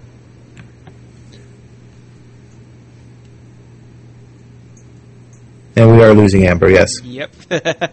Okay. You know, there's a lecture I used to give, but it's been too long for me to do it well right now, on the trauma spectrum. And the idea is that there's all these diagnoses that are related to each other, and while each of them have their clusters of symptoms, it's not quite that cut and dried. You know, so you might have PTSD, which we talked about earlier, but also have a simple phobia along with it. So you have a phobia of dogs, as well as PTSD after getting bit by a dog, for example. And so the trauma diagnoses go from relatively mild and simple up to complex. So on the lower end, you'll have something like a simple phobia, like I'm afraid of spiders. Okay? And then as you move up the spectrum, you might have several phobias. Well, I'm afraid of all insects and spiders. And gosh, if it's really humid weather, that would mean there's more insects around. So I'm going to be afraid of humid weather too. And then you move up the spectrum a little more, and You start to be afraid to go certain places likely to have more insects. And then you move up a little more and you start to be afraid of being afraid. So, well, gosh, let's just not go outside at all. Agoraphobia, let's stay in the house, where presumably there are very few insects and spiders. You can move up the spectrum from one traumatic incident to somebody who's been abused several times over years or had many traumas, and they'll have more and complex symptoms. You can move up the spectrum to people who are having feelings of the world isn't real, derealization, feelings that they're not quite in their body, depersonalization, up to DID, dissociative identity disorder, multiple personality, which is caused by severe and repeated trauma, usually in childhood. So I've just said in a couple seconds, probably way too much, but there's an idea that there's a whole spectrum of trauma disorders, and each have a cluster of symptoms, but they kind of bleed into each other a little bit. I had a very interesting question asked of me in another interview I was doing. Is there a difference between dissociative identity and out-of-body experiences? And that brings up a whole nother topic, but I thought that was an interesting question. I've decided to take it on faith, and it's not scientific, but I think there are people who kind of float in and out of their body. Do I always know if it's a psych symptom or if they're actually able to disconnect? No, I don't always know. So what I ask myself as a therapist is, are there experiences of being out of body and the world not seeming real, and maybe traveling somewhere supposedly on the astral? Are those bringing them joy? Are they able to connect to friends? Are they able to do their work? Are they able to stop those experiences and concentrate on mundane reality?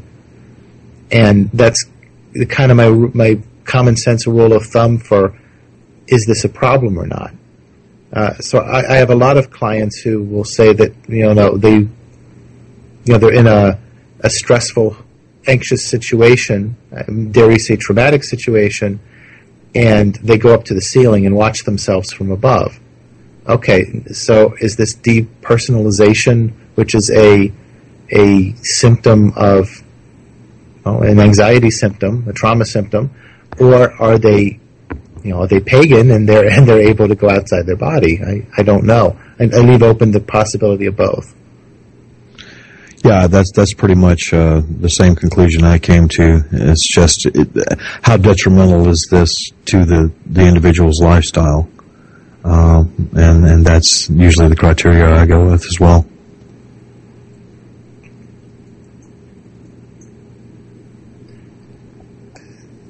Now, Chuck, the question you were asked was, what if the person goes outside their body?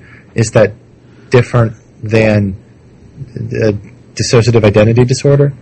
Yes. The question, if I recall correctly, it's been a while, but it was how do you distinguish between dissociative identity disorder and out-of-body experiences, that sort of thing. If someone is leaving their body, is that different than a multiple personality episode, that sort of thing? Well, here's the shot I would take at it. There's a little bit of guesswork as well as knowledge involved.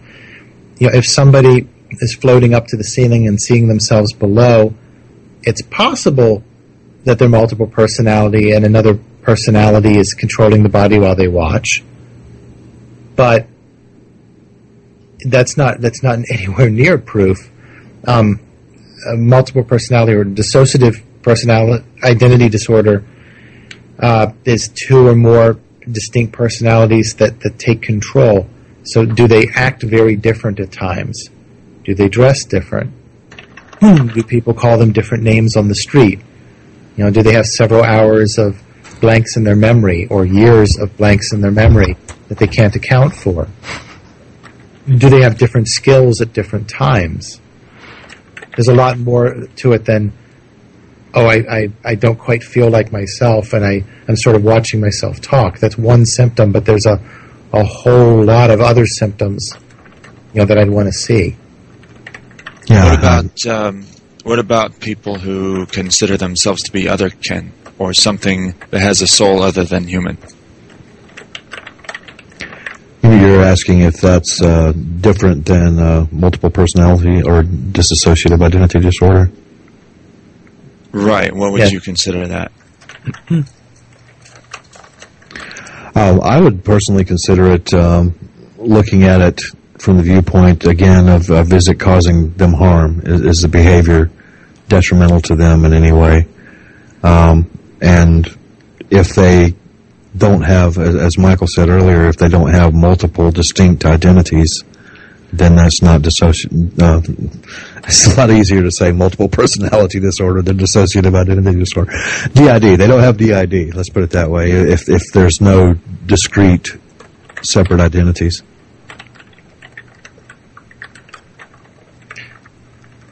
Yes, that's how I treat it, because, I know it seems like sidestepping the question, but really, if I've got someone who says, well, I'm in the human body, but I have the soul of a fox, I look at that as an alternative belief, and I don't need to decide if it's true or not. What I need to do is help them be the most healthy and happy person. Or fox. Or fox, the most happy and healthy fox they can be. And I almost don't care if it's true. Now, could somebody be DID and one of their subpersonalities is a fox? Well, yeah, I'm speculating. That kind of reminds me of the story of Mr. Tar and Dr. Feather by Poe. Yeah. Where, the patients took over the insane asylum, and their method of treatment was to let you, as long as you were happy, to live in your delusion. And there was one guy who decided that he wanted to live as a chicken, and he was a very happy chicken, and he clucked and pecked at the ground, and they let him be a chicken. There's been advocates of that approach throughout the ages. I don't know much about it. I think there was a whole village in France where they sent the supposedly crazy people to live by themselves and sink or fail on their own, and they ran a society.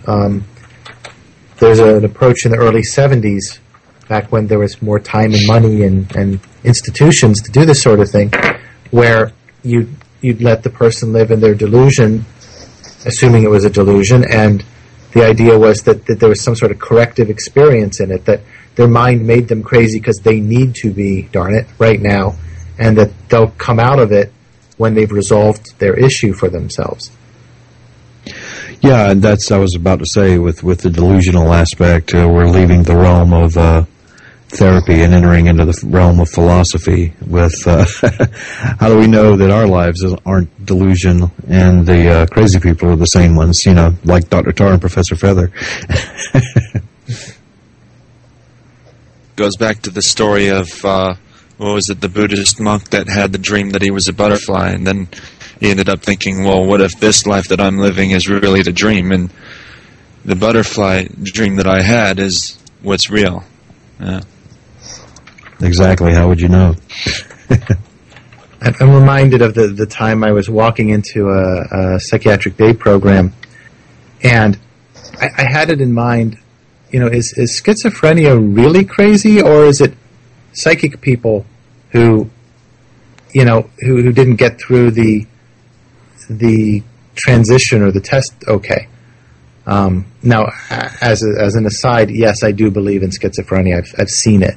But I was thinking that at the time, how many of these people are psychic versus schizophrenia? That's what was idly going through my mind as I'm walking in. And then right after that, I thought, gosh, I'm hungry and thirsty. So what happens? Right at that time, one of the clients on the left pipes up, Michael, would you like my soda? And then the client on the right pipes up, I have a pack of crackers. What do I make of that? So I still don't know what to make of that. But. Yeah. At the risk of my internet going out, I think it was Carl Jung that once said that there were times where he would say, thank God that this person became neurotic, because then it was his issues came to the forefront and kind of forced him to work through it, and what an amazing thing, because he was able to work through everything instead of pushing it down and having it cause issues in his everyday life and things like that. So it was an interesting perspective. Corrective experience, absolutely.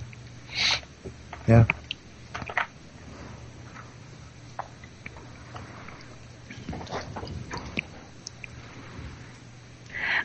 I have one question, and I hope it wasn't covered too much. I apologize. I wasn't able to lower my background noise up until just now to talk.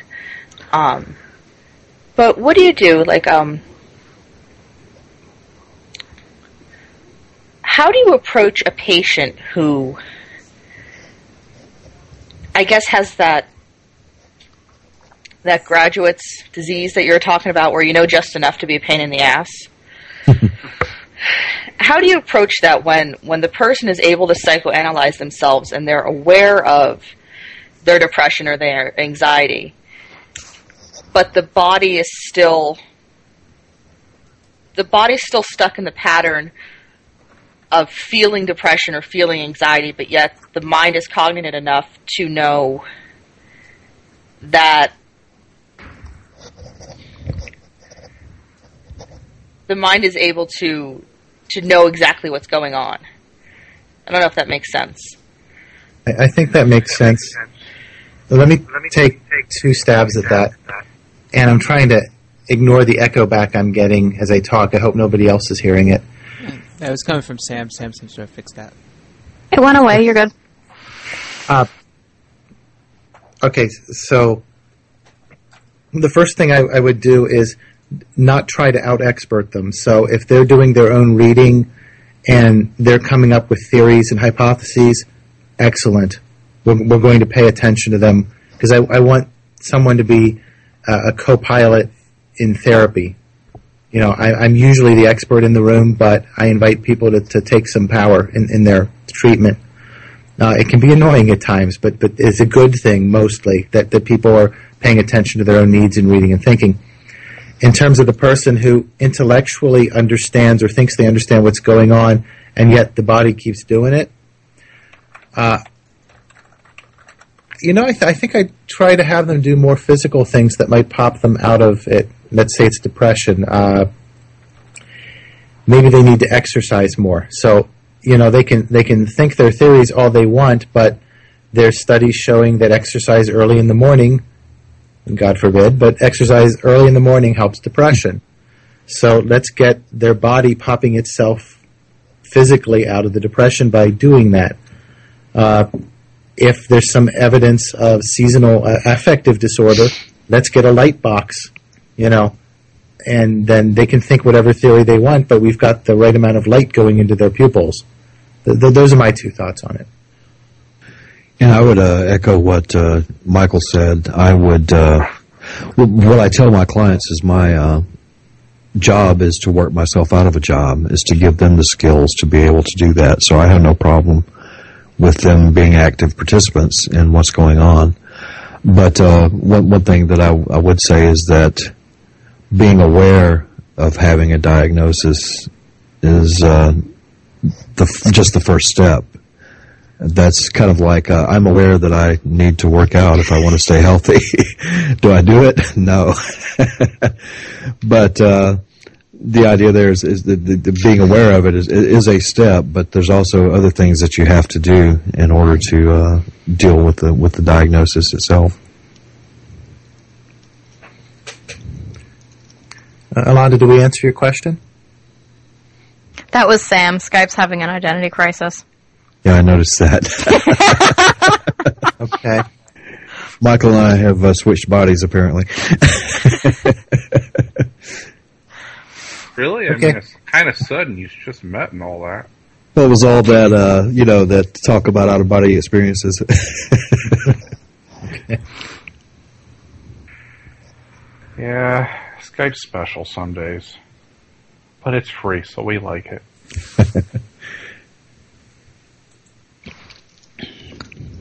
It's often thought that to get over trauma, especially in the childhood, that you kind of have to face it head on and back it back down.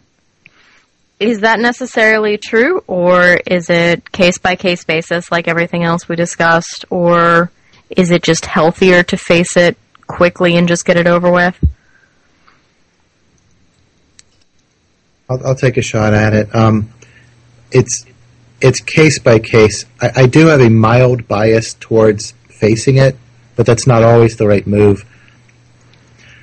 I think gently facing it, or rather when somebody's ready to talking about it, but I don't push too hard if they're not ready. So a lot of people will work on their trauma by talking about it. But some other people will do something like EMDR, where they're thinking about it, but they're doing eye movement to get rid of it. Still, other people will put themselves in a calm and soothing environment, develop self-soothing skills, and they seem to slowly get better. So how am I answering you? Well, I'm saying both. I have a slight bias towards trying to face it head on if the person can, but that's not right for everybody.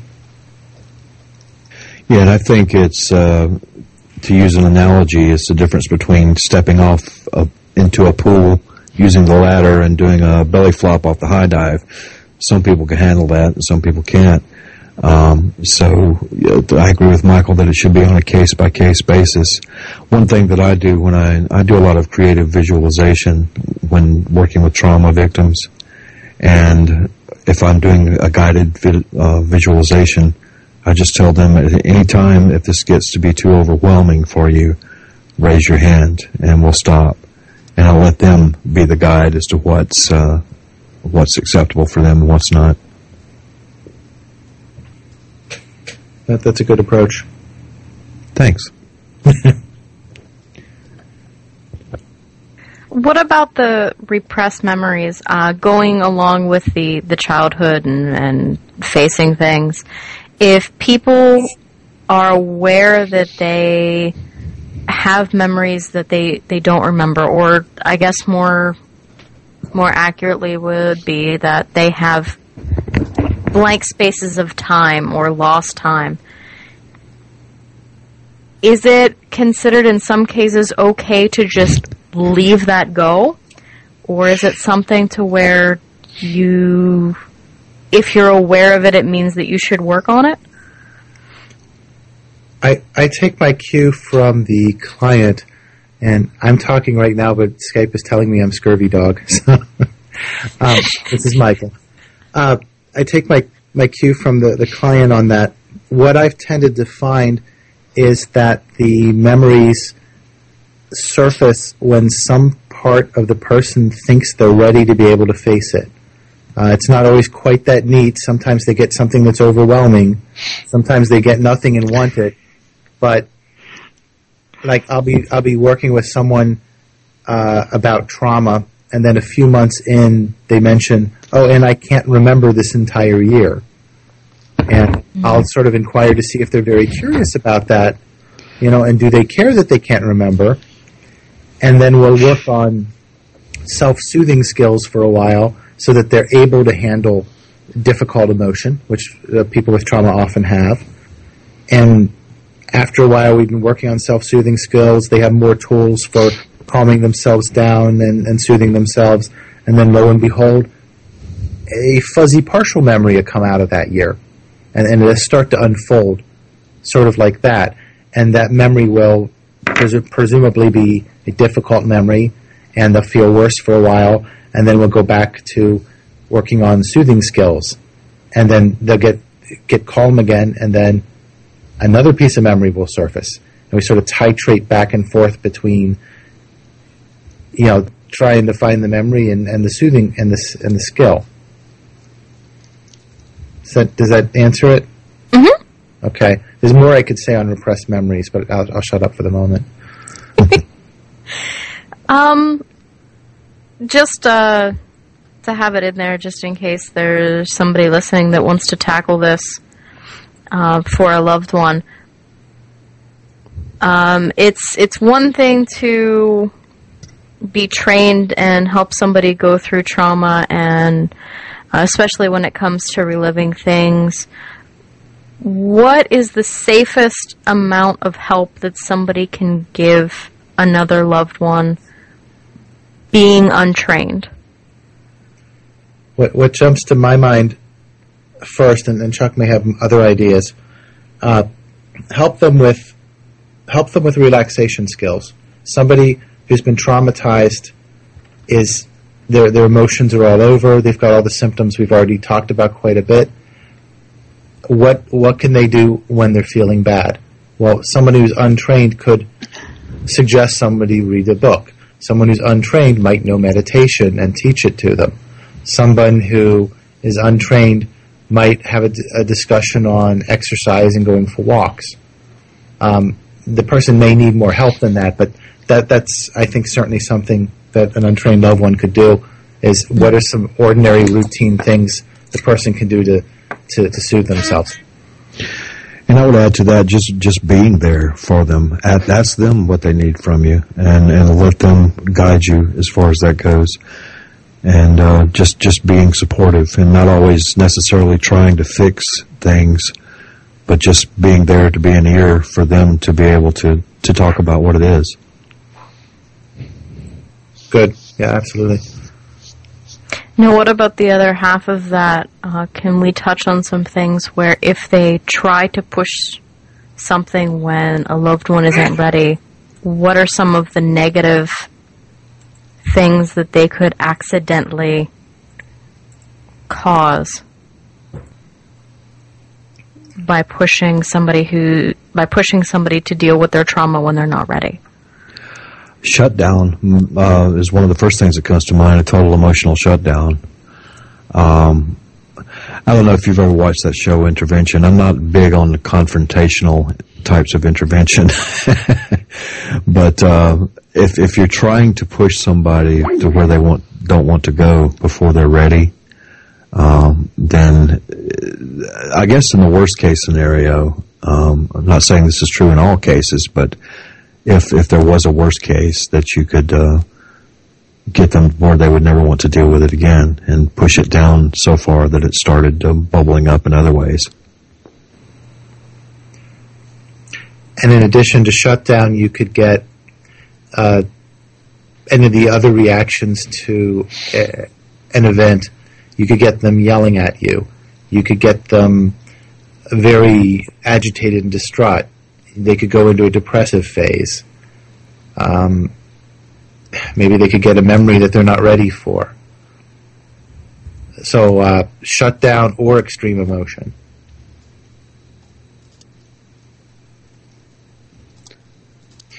We're losing Amber again. So Yep. Actually, I mean, while we're still on this topic, I actually want to skip around the topic list a little. Amber has and I'm also in the same situation. We have the same circle of friends, but Amber says that she has many friends and some family members that are victims of sexual trauma, and I kind of agree with her assessment that in our friendship circles, it seems like this is disturbingly common, and it seems a lot of people out there just want to ignore it, make it go away, pretend it didn't happen, whatever their coping mechanism of choice is. And some people go as far as embracing masochism, go through controlled BDSM situations to relive it. Things get kind of crazy. So, can we talk a little bit about how sexual trauma differs from the other types of trauma we've talked about so far, which are mostly physical and mental? Well, that's one of my areas that I do a lot of work in, and one of the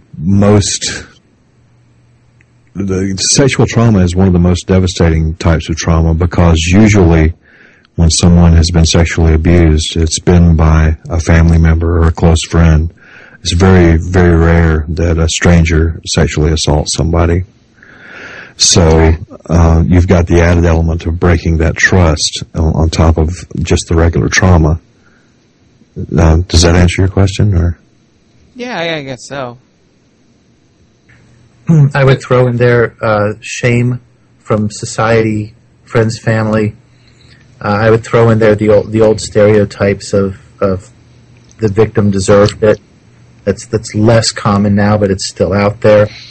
But in the case of children who've been abused, especially sexually abused, the perpetrators will tend to imply that it was their fault, and children will tend to believe it because that's an authority figure. So there's all kinds of internal shame that goes with sexual trauma that I don't think goes with a car accident. True. And one thing I would say that is compounded by is I don't know any statistical, this is anecdotal just based on my own personal experience. I don't know if this is statistically true as well. But a lot of times when the victim comes forth, most of the family members deny that it actually happened. And that's just another layer of trauma that gets piled on top of it. Yes. Now, because so often it's a family member, and they can't believe that, or don't want to believe it, or want to cover it up, or something. Yeah, usually, not always, but usually the father sexually assaults one of the children, and the mother denies that it ever happened. That's the usual pattern. Not universally, but more often than not.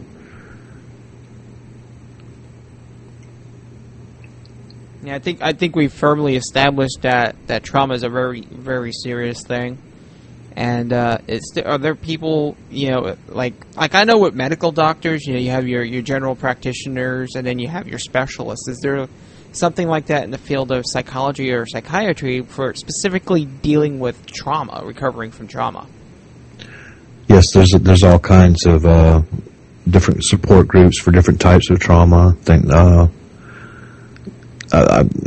that the question you're asking? Well, the question is, and literally the way Amber wrote it is, are there therapists that specialize in helping an individual recover from trauma, and why should a person seek help for serious trauma rather than try to handle it themselves? Yes, there are people who specialize in trauma. Michael mentioned EMDR earlier. That's one type of trauma treatment. But there are a lot of therapists who specialize in one area or another. So if that has happened to you, you might want to seek out somebody that specializes in treating trauma. And it even gets so specialized as some people specialize in sexual trauma, some might specialize in victims of crime, that sort of thing. There was a second part to that question that I admit I'm forgetting. What was it? Why should a person why should a person seek help for serious trauma rather than trying to handle it themselves? Because there's all kinds of smaller effects as well as the big ones we've talked about, so that even if they think that they're handling it, maybe they go out on dates almost never because there was a date rape, or maybe they're stuttering and shy around people where they didn't used to be. There's smaller things that can affect your life quality as well as the big side effects that we've mentioned.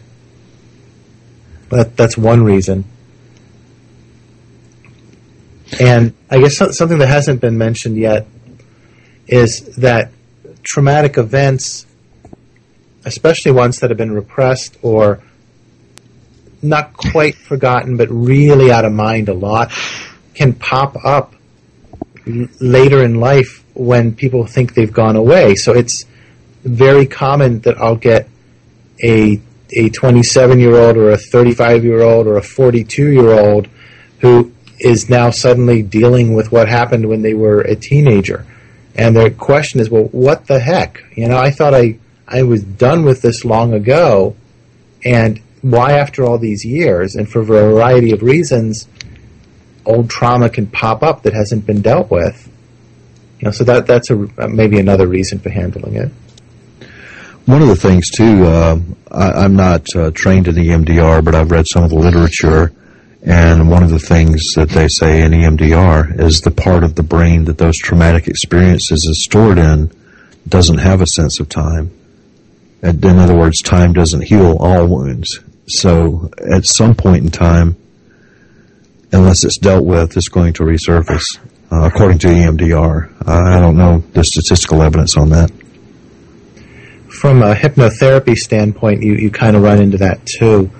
The idea of there being, I mean, and it doesn't even have to be DID, but being parts of self that are sort of stuck in time, that you're a little bit fragmented. You know, that you've got a child self, if you will, that still feels like it's back there. Yeah, there's a part of that is one of the theories with borderline personality disorder, that whatever time that the sexual trauma happened, the person freezes in emotional development at that point in time. In other words, they never mature emotionally past the point that the trauma happened. Let's see if my internet will hold out for me to talk about it. When I had EMDR, it was a really interesting experience because I can relate to what you guys are referring to, where there was a couple issues that were stuck and they kept coming back.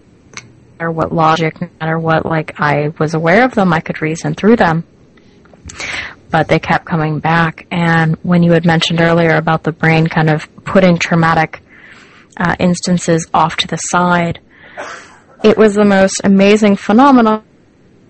I could sit there and reason. As soon as all of a sudden it was, for whatever reason, had just not connected before. And then as soon as that went, it almost felt like it was going back and forth on different sides of my brain, and as soon as that happened, everything was like, oh. Well,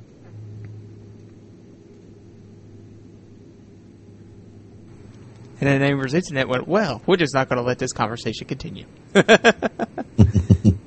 Next time we're down there, Dave, I think we're going to go bring some wire that we found along the side of the road and fix our internet.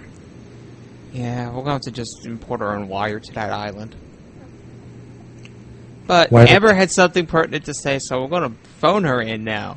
So we're going to consider this like Who Wants to Be a Millionaire and dial a phone friend here. And hopefully this is the right phone number, otherwise somebody's getting a huge surprise. If it's the wrong phone number, let's all reintroduce ourselves. It always goes over real well. Hopefully they won't be traumatized. Hopefully they will be. Are they on now? Amber, are you there? Yeah, I'm here. I think my phone will hold out longer than my internet. You had something pertinent to say, so I wanted to make sure it got said. I don't remember. Where did I leave off? You were talking about EMDR and how awesome that was for you. What was the last thing you heard? So I don't have to say it all over again. Can somebody that was paying attention answer that question? Amber, I think you were saying that you kept going back to dead ends, places you were stuck again and again in memory, but it almost felt like your brain was going back and forth between the sides of it until it reconciled, until a connection was made. That's what I picked up. Yeah, and that's pretty much what it was, and it was, I had heard a lot where it was, oh, it's like hypnosis, and it's you're not going to realize what's going on, and everything's magical, but really it was just like a logical thought process, and it wasn't the therapist was helping or anything like that, so I always try to recommend EMDR to people who have had trauma because of just my good experience with it, but it was just the realization of looking at it and being able to almost relive it and experience it in a better environment or a safe environment, and being able to look at it and go, oh, you know what, that really wasn't as bad as what I've made it out to be all these years. And then after that, everything just fell in. Everything from recent experiences to being able to handle future experiences. And it really does, at least from my experience, rework how the brain analyzes all of it. It was fantastic.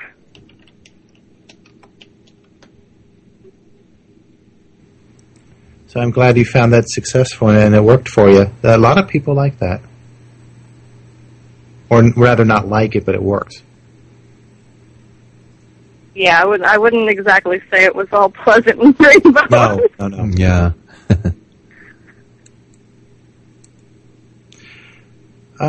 Maybe it would make sense to go through some of the various trauma methodologies that are out there for people who are considering shopping. EMDR is one. Hypnosis is one. People who are good at guided meditation, guided journeying is one. What are some of the other somatic experiencing is a good skill set for a trauma therapist to have? What are some others? I'm trained in dialectical behavior therapy, DBT. That's used. It was created to treat borderline personality disorder, and a lot of borderline personality disorder has its genesis in sexual abuse. So it's part of DBT is dealing with sexual abuse and other types of abuse. So it's very good. One of the 4 skill sets involved in DBT is mindfulness. So that mindfulness by itself is also good for treating trauma. And without being formally trained in DBT, I've picked up a lot of the tool set there because it's so very, very useful for both borderline and trauma.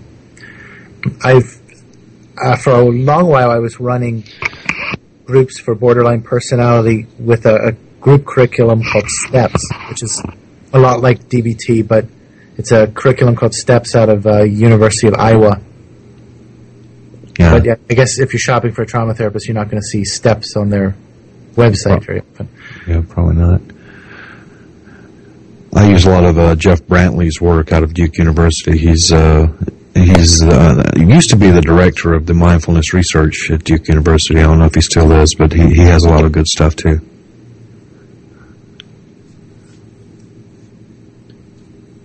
Let's see, other treatments for trauma, hypnotherapy, that's one. Regular cognitive behavioral therapy, that's kind of the workhorse of the mental health world. Everybody uses cognitive behavioral to some extent. As do I. I use a lot of cognitive behavioral. Well, my general orientation is existential and cognitive behavioral. Although I don't think it's the cure-all for everything. Yeah. Insurance companies think it's the cure-all for everything. I think it's a good tool. Yeah. That's one of the tools in the toolbox, but you don't need a hammer for everything, right? And every once in a while, I get reminded that simply being a good listener cures people. That active listening is curative. I frankly, I like to tend to forget that because I tend to want to be more action-oriented and do stuff and assign homework. But sometimes I need to just let people tell their story, and that's really what they needed. Yeah, So- yeah, to be heard. Carl Rogers' Rogerian approach there. Uh-huh.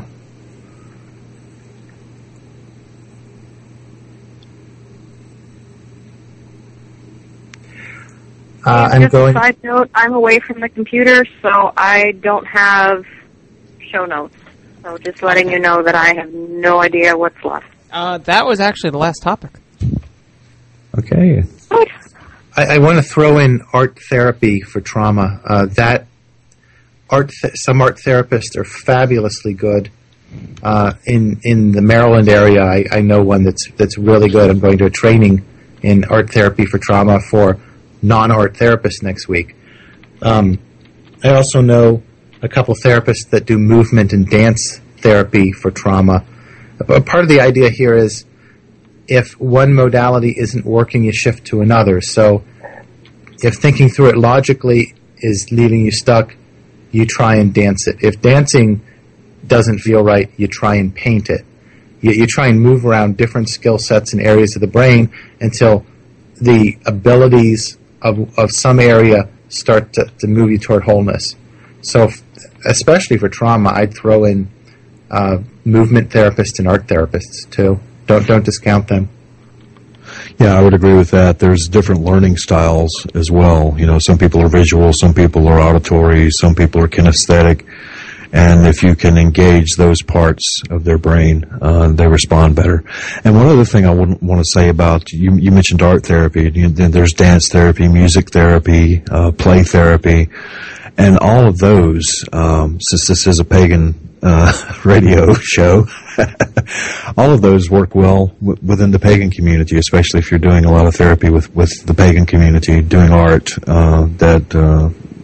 dance, spiral dancing, drum circles, that sort of thing. Drum circles therapy, if you've never seen it, is fantastic because you give a family a set of drums and you can see the family dynamic played out right there in front of you by the way people respond to each other as they play the drums.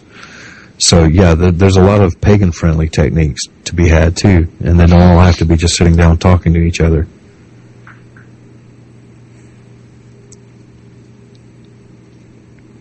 One of the things that I like about working with pagans, and this is a sweeping stereotypical statement, so, you know, it's too much, really, but one of the things I like about working with pagans is they have usually a strong internal locus of control.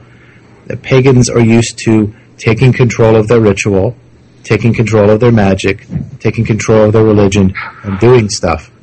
And I think that's helpful when you're trying to take control of your mental health. So it's just a nice thing when working with pagans, although not always true. Well, I would agree with that as well, and I think it might be inherent in the pagan worldview. And I agree with you. This is kind of lumping a whole bunch of different types of paganism into one shell. But in general, I would say it's probably a pretty safe stereotype that pagans tend to be more results-oriented. Would that be the way to say it? And I agree with the internal locus of control versus a rule of thou shalt and thou shalt nots. They're used to taking responsibility for their own lives, so it's a lot easier to work with them because they've already done a lot of the work. Absolutely. And I think that feeds into my style as a therapist. I tell people that I have a CBT orientation, although I have reservations there, and I have an existential spiritual orientation, and then only half kiddingly, I say I have a tools and toys orientation. You know, I don't know what to call that, but tools and toys. I use stuff. Yeah. I have card decks. I have biofeedback machines. I have workbooks.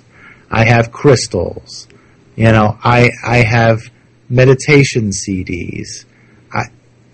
To the point that I actually have to remind myself to be Rogerian and listen, which I do find too. But I like to find the technique and use it.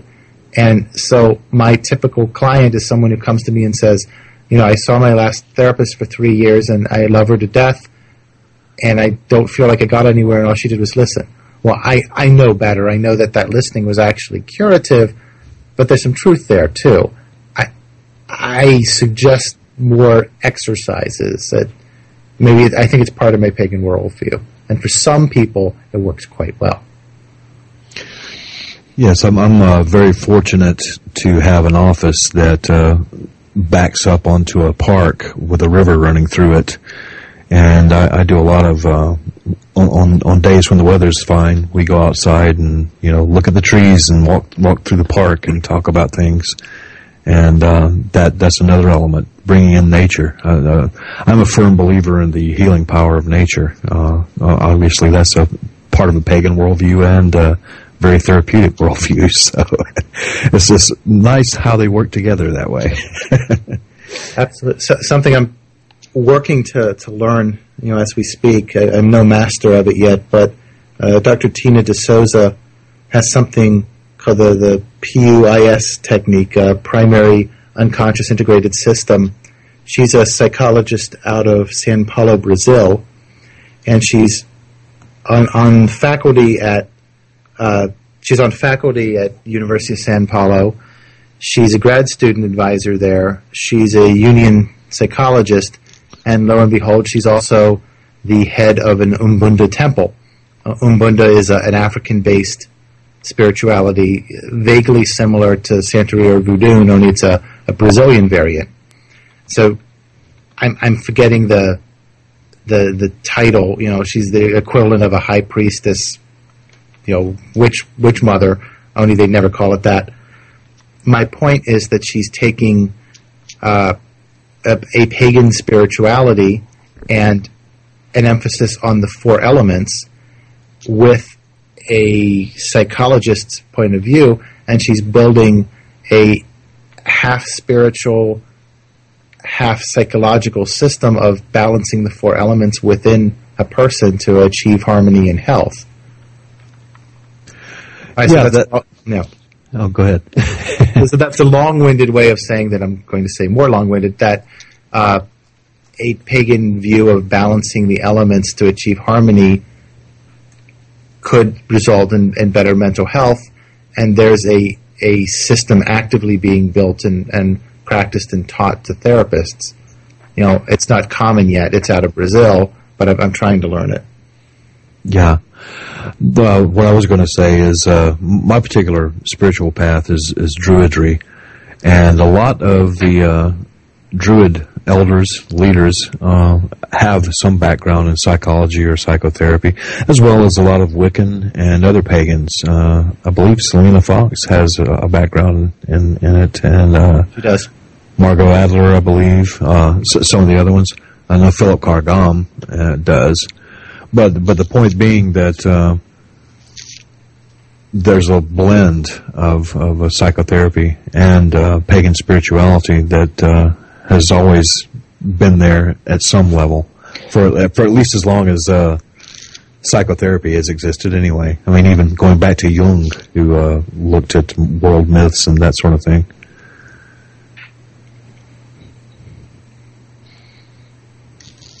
Selena Fox, it's a little bit obscure, but if you can find it, she has an alternative 12-step. She came up with alternative pagan 12 steps for alcohol and drug addiction recovery. That's quite interesting from more of a pagan worldview. I think it was part of her master's thesis. Was it? Oh, okay. I wrote a blog about that recently, and okay. It would have been nice to have Selena's work on it before I did that. See if we came to the same conclusions. Yeah, I think that's actually a bit of obscure knowledge. A lot of people don't realize that Selena Fox did a lot of study in the world of psychology. She's got a degree in it and all that, and it's a nifty little tidbit that comes up every so often. Yeah, I've always been interested in the large number of pagan leaders who have some sort of psychology background. It might not be being a therapist, but having a degree in psychology or philosophy or something along those lines. It'd be interesting to do a study. It goes way back. Well, not exactly paganism, but lay psychoanalyst Violet Firth. I think she studied with Freud. I'm not sure, but a lay psychoanalyst, Violet Firth, better known as Dion Fortune. Yeah. So.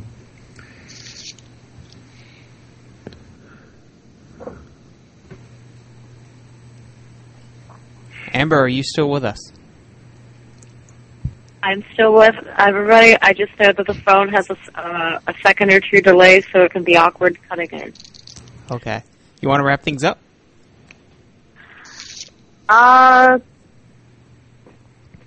Is there anything else to do besides thanking and final thoughts? That's it. All right, cool. Well, we would like to deeply thank both of you for coming on, and we would love to reschedule, or not reschedule, we'd love to schedule another episode if you'd like to talk about interpersonal communication. Sounds great. I think that's another thing that the pagan community kind of needs. Yeah. I had a whole 3-hour conversation last night with Amber, and that was the basis of most of our conversation. So yes, we need it. I think we've actually had a couple episodes on failures in communication in the pagan community recently. Yeah, I can tell you how to get kicked off of pagan chat boards. I've had quite a bit of experience with that. That would be go to Pathos and with the almighty. Oh, you know the story. Yes. Yeah. Don't worry. It was a control experiment, and you were in and we've already experienced this, so you've just confirmed our hypothesis. Yeah. We're experienced in being banned from certain sites. So. Run by certain Star Fosters. Actually, I didn't do it on Pathos. I offered an opinion on her Facebook page, and yeah, you can't disagree with the Star Foster. You just wrong. actually, wasn't my opinion pretty tame? That's right. Yeah, it was about the whole I can see trusting people and all that, and yeah. I can see Amber rolling her eyes from here. Oh my God, not this drama again. That was awesome. Hey, I did it on Pathos and on G+. So. Oh God, man, you just took that to a whole new level.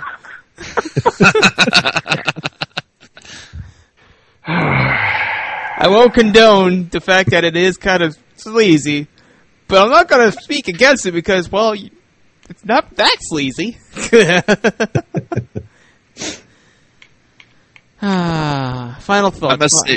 Oh, sorry. Yeah, let's get to final thoughts and let's plow through this. My final thought is I was originally going to get up and ignore this episode and go cook myself dinner, but this has actually been pretty engaging, so... It's now 10 o'clock at night and I still haven't eaten. But that's okay. This was actually pretty awesome to listen to.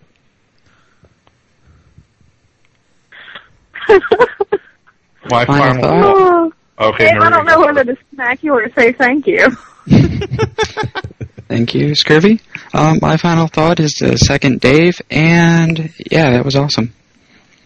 And therapeutic. Thank you very much. My final thought. I want roasted griffin. Oh God, here we go. Yay for on topic. By the way, for those of you listening on the audio feed, you can get all the context of that statement by watching our video feed, which you can now apparently find on DirecTV. That was as much a surprise to us as everybody else. So, surprise! Well, my final thought is, aside from no roasted griffins, thank you, is that if you know you need help, go for it and get the help, regardless of whatever somebody else may say and regardless of whatever position of authority they may have.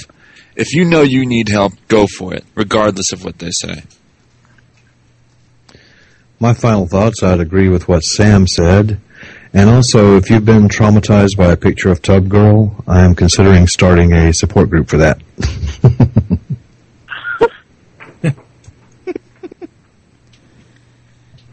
My final thought, even though I wasn't really on the episode, but I'm going to chime in, is I'm very thankful for both of you gentlemen coming on the show, and I am so happy that you are not charging us for this episode. We'll bill you later. Installment plans are possible. You guys are pagan. Can't you just do bartering? Yeah. She'll send you good energy. How about I'm expecting a chicken in the mail. But I really had a great time, guys. Thanks for doing this. Oh man, this was fun. This is awesome. Man, it makes me actually just want to sign up to therapy and constantly go to Maryland and South Carolina to get fixed for it or whatever. I just want to say thank you, and I've had a lot of fun. And with regards to anxiety, it's while it can be crippling, there's so many things you can do about it. There's so many effective treatments, both on your own and with a therapist. Take a look and have hope. And I think my final thought for the night is I think most of us can understand that looking at trauma and anxiety and depression and other personal issues, it can be really scary. But if you have a support network, even if it's only a couple people and you have an awesome therapist, it's worth looking in all the dark, shadowy corners and getting the help you need. It makes you feel 1,000 times better. Yay! Go get help. Even if other people think that you'll be blah, blah, blah, blah, blah. I don't want to hear any excuses. You need help, get help. So, that's it for this episode of PCP. Join us next week when we'll talking about something else. Like I said, live feed doesn't line up with our podcast feed, so we really don't know what it is next week for you. So, good night, everyone. Night. Good night. Good night. Good night. Good night.